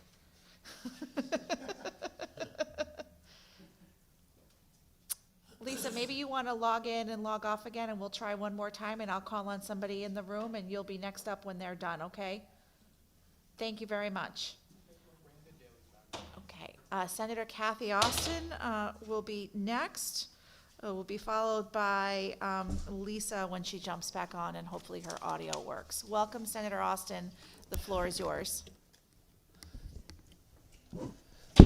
So, good afternoon. I'm Kathy Austin, and I'm the state senator from the 19th district, and I represent 10 towns in eastern Connecticut. And with me today is... My name is Erica Wong, and I'm Senator Austin's intern.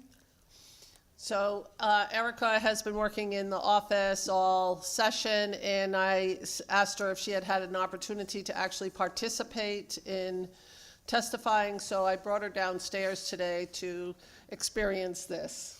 Thank you, Erica. So I have two different issues today that you are talking about. One, I have long supported ranked choice voting. We were part of, at least Chris told me it was part of today's issue, so, and I trust him implicitly because he keeps my schedule working when I have no time to pay attention to my schedule. So ranked choice voting, I was part of the ranked choice voting working group in 2024, and I'm happy to recommend that the legislature take up legislation on ranked choice voting. You have all done great work on expanding and modernizing our voting process, and I think that this is a next step that we should consider, and I would like to keep this moving forward. The first step would be to allow it in primaries in municipal elections, and I think that that's a first step. For me also, one of the other things that I have been long working on, and we're very happy to have a member of our delegation be a Native American, first Native American elected to the legislature, Representative Larry Pemberton. But I've been working on land acknowledgements and a host of things that have to do with Native Americans that this committee has taken on. Most of them happen to be what I term rights issues, and this is one of those rights issues. In recent years, this state has taken great strides in recognizing the contributions of Native tribes. We should continue this trajectory by adopting this resolution, which would in part acknowledge the complex history that exists between the state of Connecticut and the Native tribes that lived on and stewarded the land long before European settlers arrived. Land acknowledgement is a traditional custom that dates back centuries in many Native nations and communities, and today land acknowledgements are used by Native peoples and non-Natives to recognize Indigenous people who are the original stewards of the land in which we live on. So I'm happy to answer any questions, and of course Erica is here to answer any questions that you might have on what it is like to be an intern for the quiet office of the Appropriations Chair. Thank you for your time and your testimony, Senator Austin. And I was going to ask Erica the real skinny on what happens in the Appropriations Committee, but I won't do that. I will ask Erica if it's okay. Are you a student, and where are you studying? I'm a senior at the University of Connecticut, and I'm studying poli-sci and urban along with sociology. Excellent. The University of Connecticut in Storrs? Yes. Ah, okay. Excellent. Yeah, a constituent. Excellent. Yeah, a constituent of Senator Flexer. This public hearing today is dominated by people from the 29th Senate District. It's very exciting for me because, as you can appreciate, Senator Austin, that is not a common occurrence in this building, Eastern Connecticut, having public hearings. It's usually people from West Hartford. So, that is true. Thank you very much, Senator Austin, for your testimony today. And Erica, I'm sure you're having a great experience with Senator Austin, and glad that you're here with her today as well. And if you had something you wanted to chime in on those two particular issues, you are welcome to, but I am absolutely not putting you on the spot. If you want to say anything, you can. You don't have to, but if you want to. She's good. She's right good. now. Okay. Well, thank you again. Thank you both for your time and your testimony. Thank you very much. Appreciate it. And, you know, for future reference, Senator Austin, you bring a student with you, you get moved up to the top of the list. Oh, okay. I'm going to know that. Okay? Yeah. In this committee. I don't know about the other committees, but we Thank try you. to move the young people up. So, thank you very much. And nice to meet you, Erica. Next, we're going to try one more time with Lisa. Okay. Truda, excuse me. I can hear you now, Lisa. So Lisa, the floor will be yours. And I think we're joined by Brandon now, and hopefully his audio will work. So we'll go with him. And then after that, we will go with Kaloa Lawson. So welcome, Lisa. The floor is yours.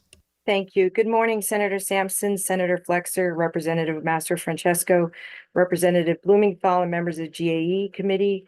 My name is Lisa Amatruda, and I'm the Republican Registrar of Voters in Woodbury. I serve also as a chair of the Litchfield County ROVAC, representing 26 mostly small towns in Connecticut, and I'm also co-chair of the ROVAC Legislative Committee. Thank you for the opportunity to testify today. I'm here to express the registrar's opposition to three proposals before you: House Joint Resolution 32, Senate Bill 386, and Senate Bill 387. The registrars oppose HJ 32 because it represents an unnecessary change to our state constitution. Connecticut already allows 17-year-olds to register, so they are prepared to vote at 18. The system works well and ensures that young people are ready when they become eligible. There is no added benefit to lowering the age registration to 16. Registrars already visit every high school in Connecticut at least once, often twice a year, as required by statute. Students are reached, informed, and registered under the current system. Expanding the registration to 16-year-olds does not improve turnout or civic engagement, but it does require a constitutional amendment that adds no practical value. We oppose SB 386. Connecticut's election system is already undergoing significant changes. We have new tabulators, the introduction of early voting, and a new statewide voter registration system coming later this year. These transitions require extensive training, planning, and public education. Ranked choice voting would add another complex layer at a time when both election officials and voters are still adjusting to recent changes. It complicates the ballot, it complicates the explanation to voters, and it complicates the tabulation process.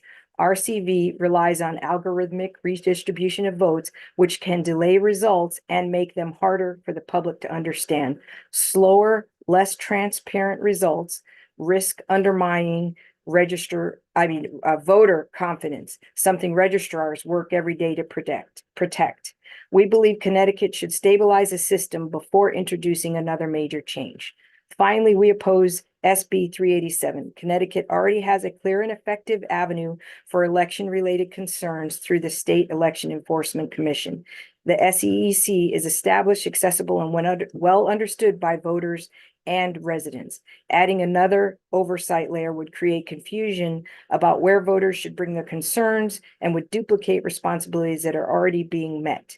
This additional step does not strengthen election integrity. It simply adds bureaucracy without improving outcomes for voters. In closing, the registrars believe these three proposals, HJ 32, SB 386, and SB 387, introduce unnecessary changes that do not improve election administration or voter conference. We respectfully request the committee to reject these measures and allow the system to stabilize before with the significant changes that are already underway. Thank you for your time and consideration. Thank you. Thank you for your time and your testimony. Seeing no questions or comments from members of the committee, thank you again for your testimony. Let's see. Brandon Daly. Okay, Brandon Daly, I'm going to call on next, who will be followed by Kaloa Lawson, who will be followed by Patrick Thompson. Welcome, Brandon. The floor is yours. Thank you so much for having me. And thank you for all the time and effort you put into resolving a lot of these issues that we have. So for further ado, good evening. My name is Brandon D. Daly. I am a junior at Metropolitan Business Academy. I serve as the Mr. Liaison for New Haven Citywide Student Council, and I'm the president of CYLA Community Youth Leadership Assembly, and I'm an LI team member for Citywide Youth Coalition. I strongly support House Joint Resolution 32, which allows 16-year-olds to pre-register to vote. Allowing young people to pre-register helps us to learn about voting and understand civic responsibility and be able to participate when we turn 18. From my personal experience, I've done a lot of community activism, especially starting an organization that focuses on bridging the gap between local law and community and students.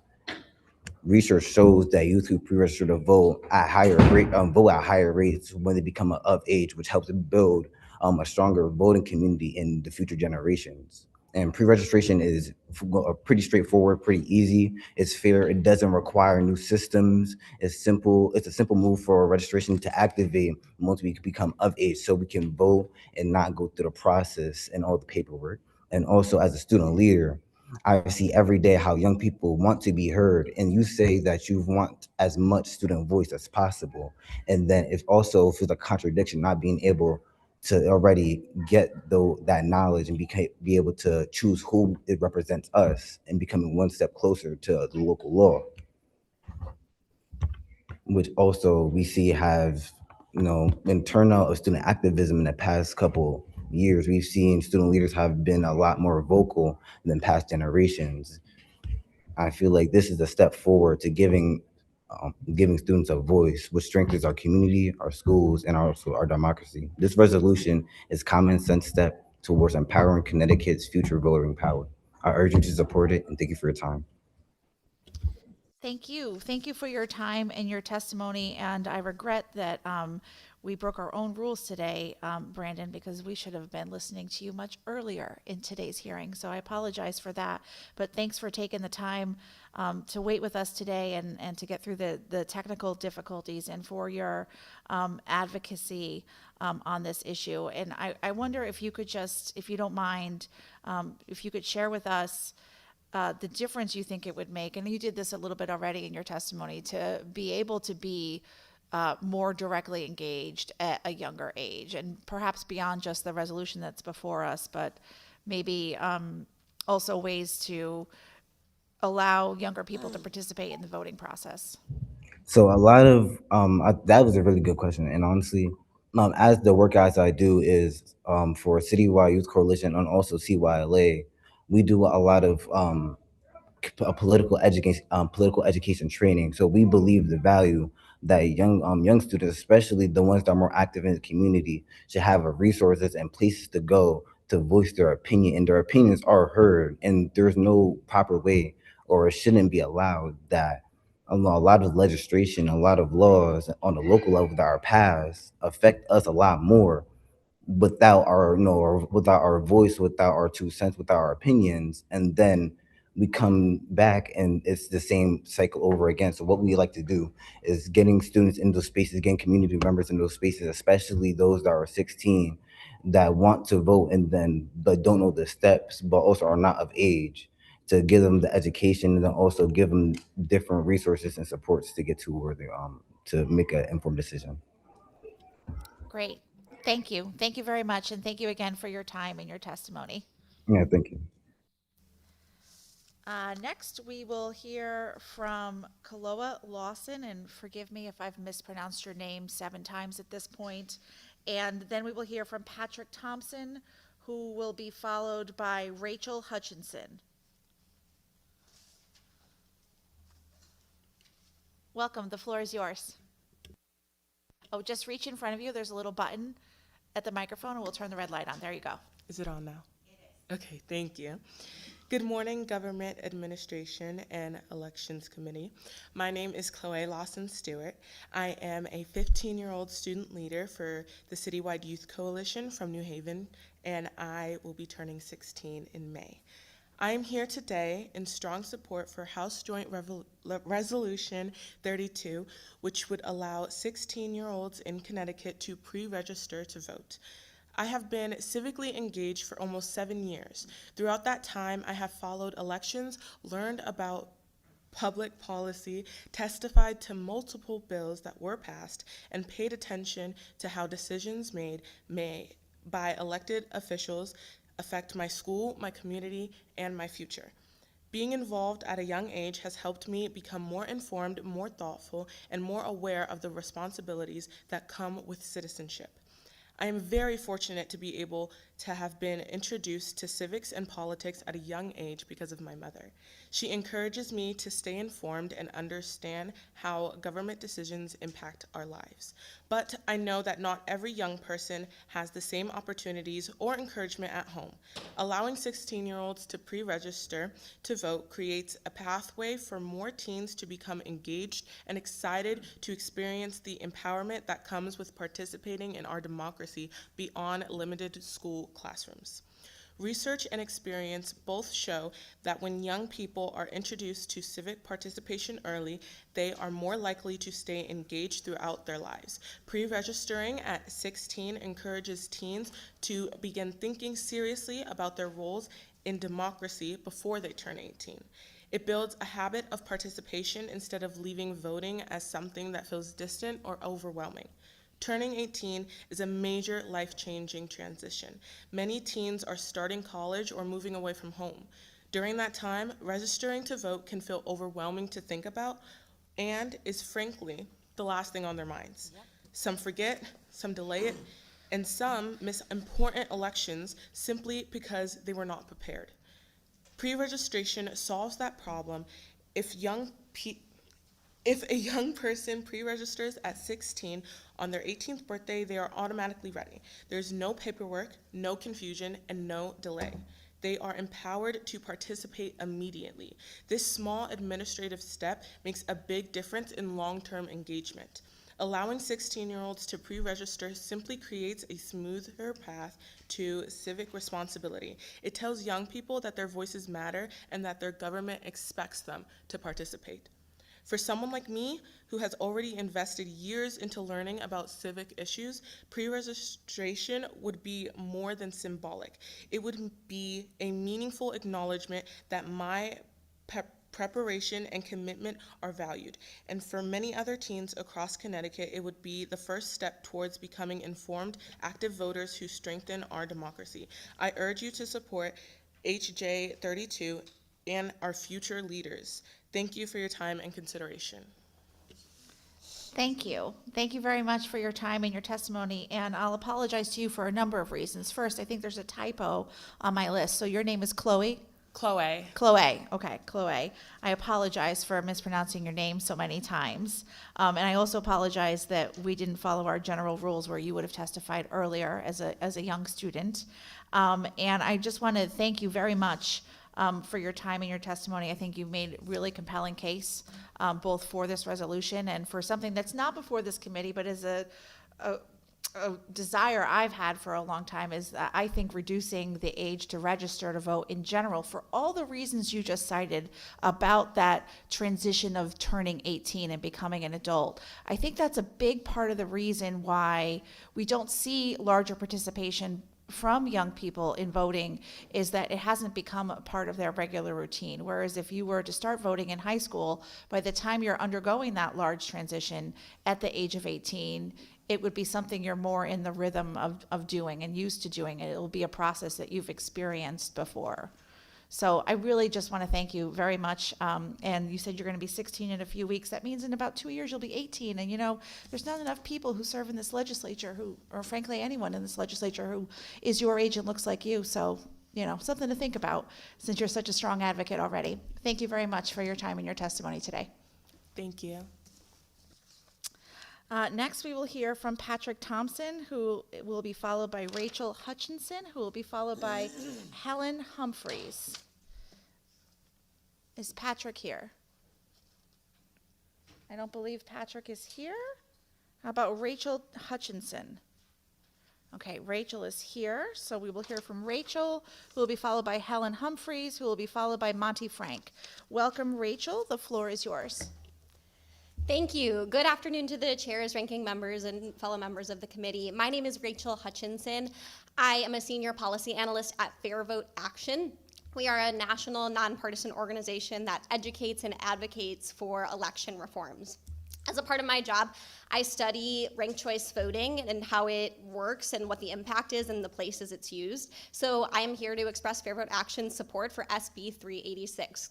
It's a bill that would give cities and towns here in Connecticut the option to use ranked choice voting in their local elections, as well as political parties the option to use ranked choice voting in all party primaries for local, state, or federal office, including for president. This bill would not require any city or town or political party in Connecticut to use ranked choice voting. It just gives them the flexibility and preserves their local control. Currently, 14 million Americans across approximately 50 cities, counties, and states use ranked choice voting in public elections. Ranked choice voting is an increasingly popular and party-neutral election reform that has seen success across the country. In cities and states that use ranked choice voting, upwards of 85% of voters consistently report that they find it simple to use, and upwards of 70% of voters consistently report that they like ranked choice voting and that they want to continue using ranked choice voting. Ranked choice voting ensures that candidates have majority support from voters. It also allows multiple candidates to run for office without fear of spoiling the race or splitting votes. Additionally, research shows that ranked choice voting decreases negative campaigning because candidates have to reach beyond their typical base for support in order to win. Ranked choice voting is particularly beneficial in party primaries because it ensures the nomination of candidates who have broad support and ensures we're sending strong nominees to general elections.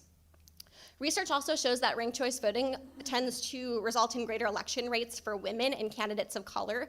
So for example, under ranked choice voting, we saw the election of the first majority women council in New York City, the first all-women council in Las Cruces, New Mexico, the first Alaska Native Congresswoman, and the first majority people of color city councils in Minneapolis and in Salt Lake City. At a time when national polling shows that 9 in 10 Americans are dissatisfied with their political system, ranked choice voting offers voters greater choice, as well as offers voters and candidates alike the opportunity to express a wider range of preferences. It also rewards candidates who are able to accrue that broad majority support. I understand the issue of ranked choice voting has come before the Connecticut legislature before in previous sessions, but since then we've now seen more prominent examples of its impact and a greater understanding of how to administer ranked choice voting effectively. So that said, the evidence in ranked choice voting's favor has never been stronger, and I respectfully ask you to support SB 386. Thank you for the opportunity to testify, and I'm happy to answer any questions you have. Thank you. Thank you for your time and your testimony. Are there questions or comments from members of the committee? One question for you. Well, actually, maybe it's two. Can you describe Fair Vote as an organization one more time for me? Sure. So we're a national, nonpartisan organization. We educate and advocate for election reforms like ranked choice voting. Thank you. And I wonder if you could comment, as a nonpartisan organization, to the degree that you're comfortable with the way, unfortunately, this has. So since ranked choice voting was first implemented in other jurisdictions, it was initially, I think, viewed as a very nonpartisan topic. But in recent years, it's had a little bit more of a partisan slant or received more partisan opposition. And I wonder if you could comment on that and ways to combat perhaps that entering the debate that we're having here this year on the issue. Sure. So ranked choice voting is an inherently party-neutral way of running elections. It doesn't favor Democrats. It doesn't favor Republicans. It just favors whoever can win the majority of support in that particular race. So we've seen it used in more liberal cities like New York City and San Francisco. We've seen the Democratic Party use it in presidential primaries. We've also seen Republicans have success with it, using it in their nomination contests in Virginia, in the Virgin Islands. We had a bunch of cities in Utah that tend to be more rural Republican cities use it over the years. So in reality, it has seen success across a variety of different uses, whether we're talking about the partisan distribution of the municipality or within party use itself. Great. Thank you. Thank you very much. And again, thank you for your testimony. Next, we will hear from, I'm looking at who's online. We will hear from Helen Humphreys, who will be followed by Monty Frank. Welcome, Helen. The floor is yours. Thank you. Members of the GAE committee, thank you for the opportunity to testify on a number of bills today.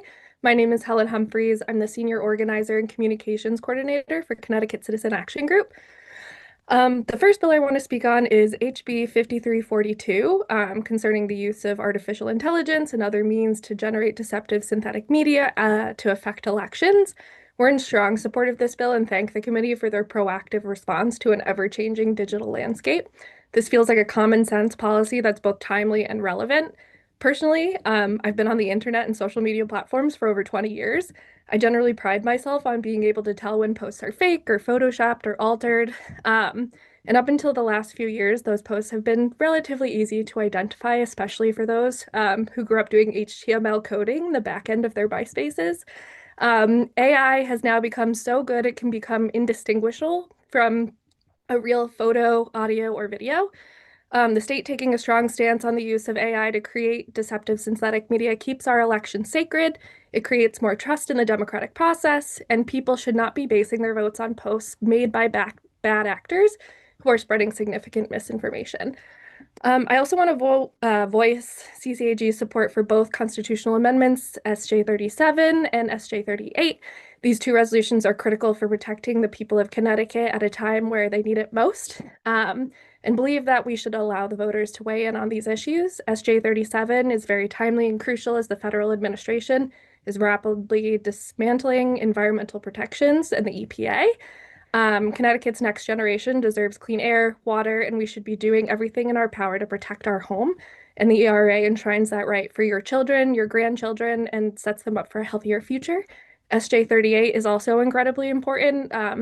There's been attacks on the LGBTQ community, and this bill gives validation to the non-binary community that their identity is acknowledged by the state and gives them the respect and dignity that they deserve.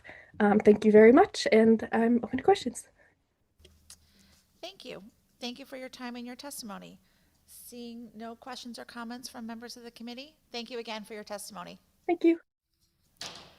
Next, we will hear from Monty Frank, who will be followed by Talana Monique Lawson Dickerson, and I hope I got your name correctly. And then we will hear from Scott Gall. Welcome, Monty. The floor is yours. Thank you, Senator Flexer. Chairman Blumenthal, Chairwoman Flexer, and distinguished members of the GAE. My name is Monty Frank, and I rise in support of Senate Bill 386. I'm also here to once again bring to the attention of the committee the recommendation of the Governor's Working Group on Ranked Choice Voting, most of which are included in SB 386. I had the privilege of serving as Vice Chair of the Governor's Working Group on Ranked Choice Voting with the Honorable Senators Tony Hwang and Kathy Austin as its chairs. Governor Lamont charged the working group as follows. Ranked choice voting has been used with success in other states throughout the United States for many years, and there's a growing consensus in Connecticut that enacting this system here will benefit our voters. I want this multi-partisan working group to review how those systems operate, ascertain best practices, and collaboratively determine the best way that it can be implemented in Connecticut so that our municipalities and political parties have this option available to them. After 6 months of hard work, the working group promulgated its recommendations and executive summary, which I've attached to my written testimony. As stated by the working group, quote, Connecticut has recently advanced some significant reforms to protect voters, modernize the process, and increase participation. RCV is the next logical step. Where RCV has been adopted, has increased the number of viable candidates, increased voter participation, reduced extremism, improved the character of campaigns, and ensured that the winning candidate had support of a majority. SB 386 captures most of the recommendations of the working group, including the option, not a mandate, to use ranked choice voting in party caucuses, conventions, and primaries. It gives municipalities the option, again, not a mandate, to use ranked choice voting in certain municipal elections, such as races for mayor or first selectman, where we have a single winner. And it solves the problem of disenfranchising those who vote by absentee ballots, such as those serving in the military in presidential preference primaries by using an RCV ballot. Finally, the working group stressed the importance of robust civic education with the rollout of RCV, and that the legislature provide adequate resources to do so. Since the effective date of the bill is January 1, 2028, the legislature and nonprofits alike, such as Connecticut Voters First, have ample time to educate voters in the municipalities that choose to use ranked choice voting. My colleagues and I at Connecticut Voters First have been working with stakeholders across the state to further RCV as set forth in the bill. We remain committed to continuing the conversations throughout the legislative process to support passage. Thank you for the opportunity to appear before you, and thank you for your consideration of this important electoral reform. Thank you. Thank you for your time and your testimony. Are there questions or comments from members of the committee? Seeing none, thank you again for your testimony. Thank you, Senator. Next, we will hear from Talana Monique Lawson Dickerson, who will be followed by Scott Gall, who will be followed by Tiana Taylor.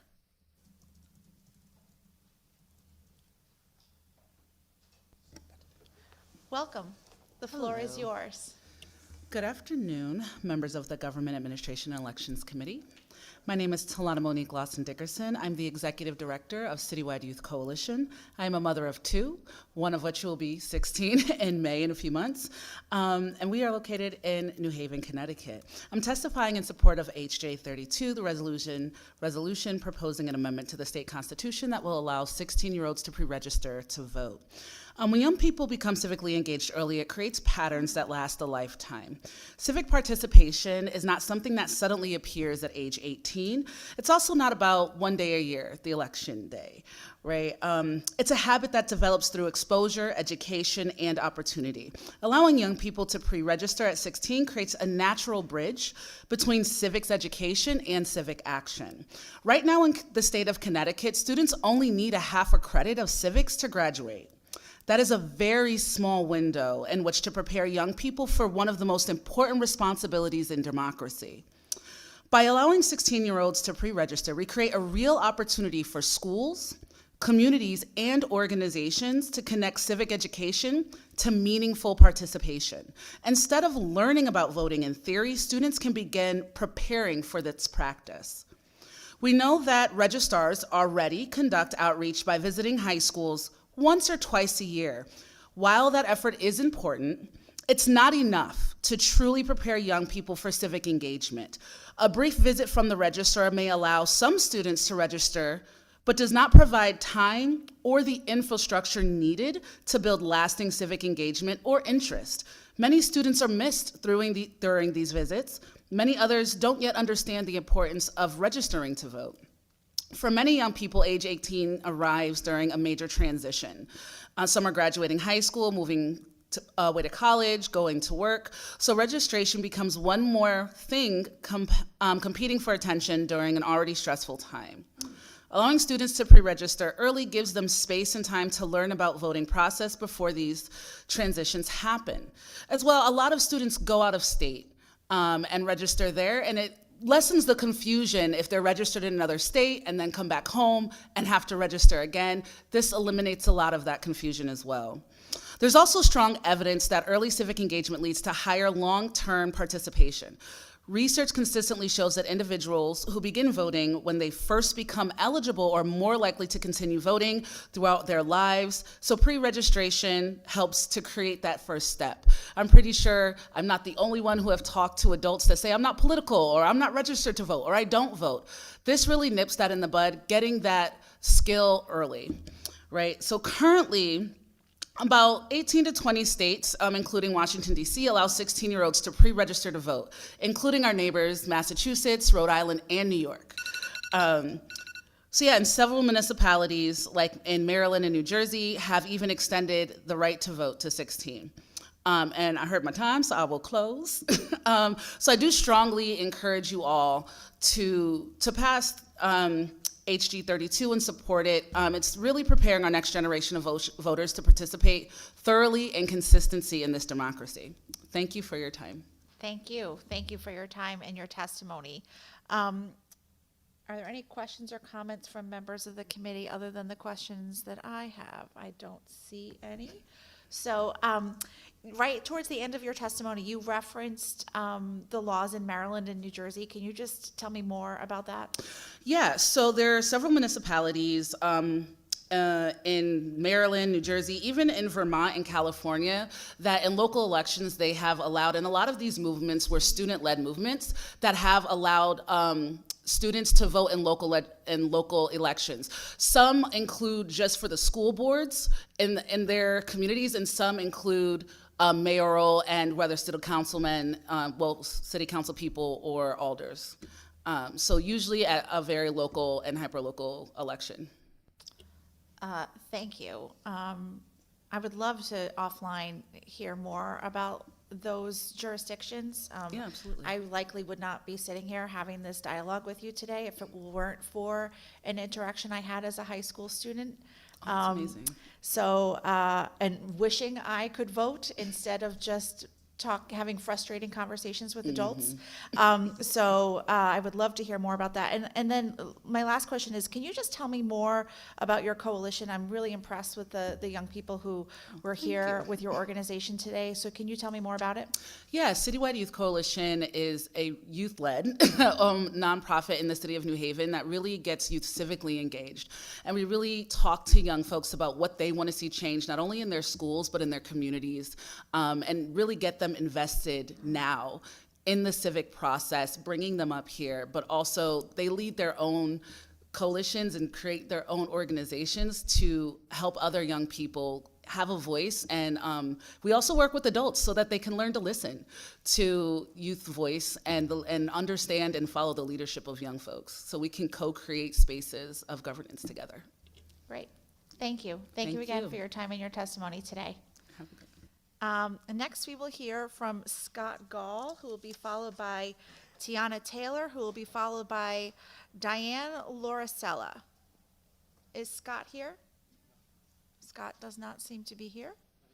Okay, so we will call on Tiana Taylor, who is joining us on Zoom. So Tiana, welcome. Unmute yourself, and the floor is yours whenever you're ready.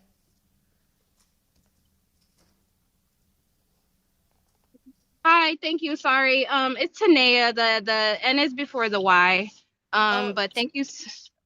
Yeah, no problem. My name's Tanea Taylor. I am from Hartford, Connecticut. I am with the Sierra Club on the executive committee, and I'm also on the the board of Connecticut League of Conservation Voters, and I founded the Nonprofit Accountability Group, which is a social justice organization based in Hartford. I'm here to testify in favor of SB 37 for the Environmental Rights Amendment. I think that this is something that we really need, especially as it pertains to environmental justice in our communities, because it can definitely be something that can help uplift our communities out of some of the harms that have been done by pollution through certain entities and corporate entities, making it possible for us to achieve equity from everything that we've experienced from environmental harms. We've been working on this campaign for the past couple years, meeting with the different legislators and forming a coalition as well as meeting weekly. So a lot of work is being done to get this passed. And I just hope that folks understand the importance that it is for Connecticut. It's also been passed in other states. So it's not like it's like this first time foreign thing, just considering that it can really work for us. Yeah, that's what I have. Thank you so much for your time today. Thank you. Thank you for your time and your testimony today. I don't see any questions or comments from members of the committee, but thank you again for your testimony. Next, we will hear from Diane Lauricella. If Diane is here, I don't see Diane. Okay, so Mr. Clerk, is there anyone else who's on the Zoom who was signed up earlier? Okay, we'll call on Virgil in a minute. Is there anyone in the room who missed their opportunity to testify? What's your name, sir? Nate Fox. Nate Fox. Okay, so we'll have Nate Fox come up here in person. We'll get Virgil Osborne queued up to testify online. And if there's anyone else who missed their chance online who wants to add themselves, okay, in the room. Okay, and we'll have you come up in just a moment. Okay. Welcome, Nate. The floor is yours. Thank you, Senator Flexer. Members of the GAA committee, Representative Blumenthal, thank you so much for having me today. My name is Nate Fox. I'm a staff attorney at the Center for Children's Advocacy, which is a statewide nonprofit that provides holistic legal representation for low-income children and youth in Connecticut's communities through individual representation and systemic advocacy. I'm a staff attorney at the center and our Immigrant Children's Justice Project. Additionally, I take part in multiple language access coalitions, and I work closely with both Hartford Deportation Defense and the New Haven Immigrant Coalition. I'm here this afternoon to urge you to support HB 5347, an act requiring a plan for the translation and review of forms and applications required to access state agency services or benefits by limited English proficient individuals, the longest title ever for a bill. If passed, this is really a crucial and important bill at this time. It would require state agencies to adopt language access plans and translate crucial documents and forms into the 12 most utilized languages in the state. This bill is about access to state services. Many Connecticut residents speak languages other than English, which includes both native-born children, youth, and families, as well as immigrant children, youth, and families. Raised Bill H 5347 takes a measured approach.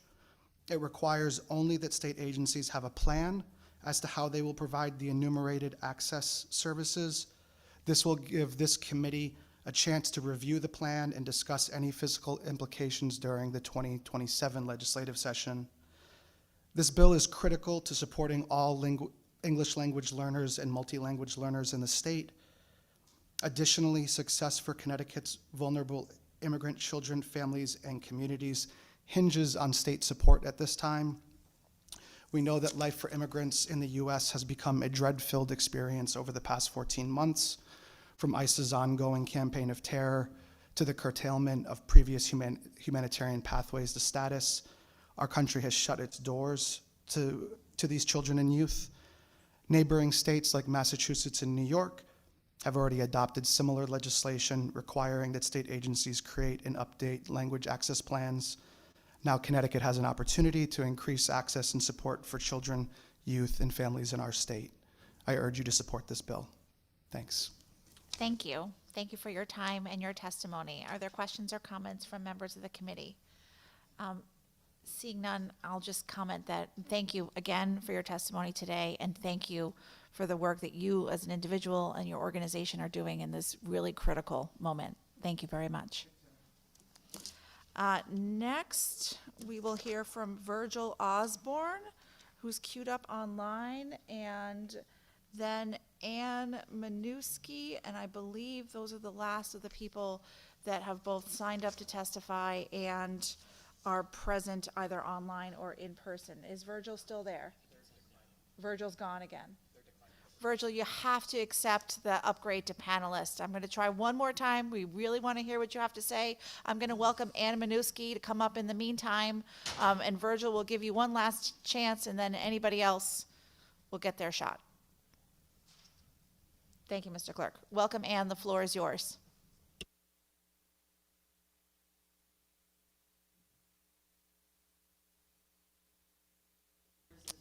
I'm sorry to interrupt you. Can you just reach forward? There's a little button underneath the microphone, and when the red light comes on, your mic is on. There you go.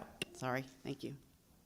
Dear Chairman and members of the General Administration and Elections Committee, the Connecticut Republican Assembly is an organization which has members and friends totaling over 500 Republicans and conservatives across the 8 counties of Connecticut. We stand firm in our principles and unalienable rights under the Constitution, as well as the rights and responsibilities within the Connecticut Constitution. I'm Ann Minuski, a 27-year resident of Connecticut, former licensed professional counselor, and national director of the Connecticut Republican Assembly. The National Federation of Republican Assemblies, our charter organization, added a 14th principle in a resolution at our 2025 annual convention on election integrity. We believe that free and fair elections are essential to preserving our republic. Preventing fraudulent ballots from being submitted or counted is key to safeguarding our basic civil right of one citizen, one vote. To ensure that our elections are secure, transparent, and auditable, we advocate for using hand-marked, certifiable paper ballots counted at the precinct level instead of electronic voting machines, for requiring government-issued photo ID, for cleaning the voter rolls regularly, and allowing only U.S. citizens to vote. Ranked choice voting is a scheme to disconnect elections from issues and allowing candidates with marginal support from voters to win. Key takeaways, this is from the Heritage Institute. Key takeaways, it obscures true debates and issue-driven dialogues among candidates and eliminates genuine binary choices between 2 top-tier candidates. It also disenfranchises voters because ballots that do not include the 2 ultimate finalists are cast aside to manufacture a faux majority for the winner. This is from, again, Heritage Institute, and thank you to Hans von Spakovsky of Heritage Institute. Vote no on ranked choice voting. Thank you. Thank you for your time and your testimony. Are there questions or comments from members of the committee? Seeing none, thank you again for your testimony. Thank you. And with that, I don't think we have anyone else who signed up to testify who's either present in person or here on Zoom. Is there anyone else who would like to testify? Going once? Going twice? Okay. Our public hearing has now concluded. Thank you all.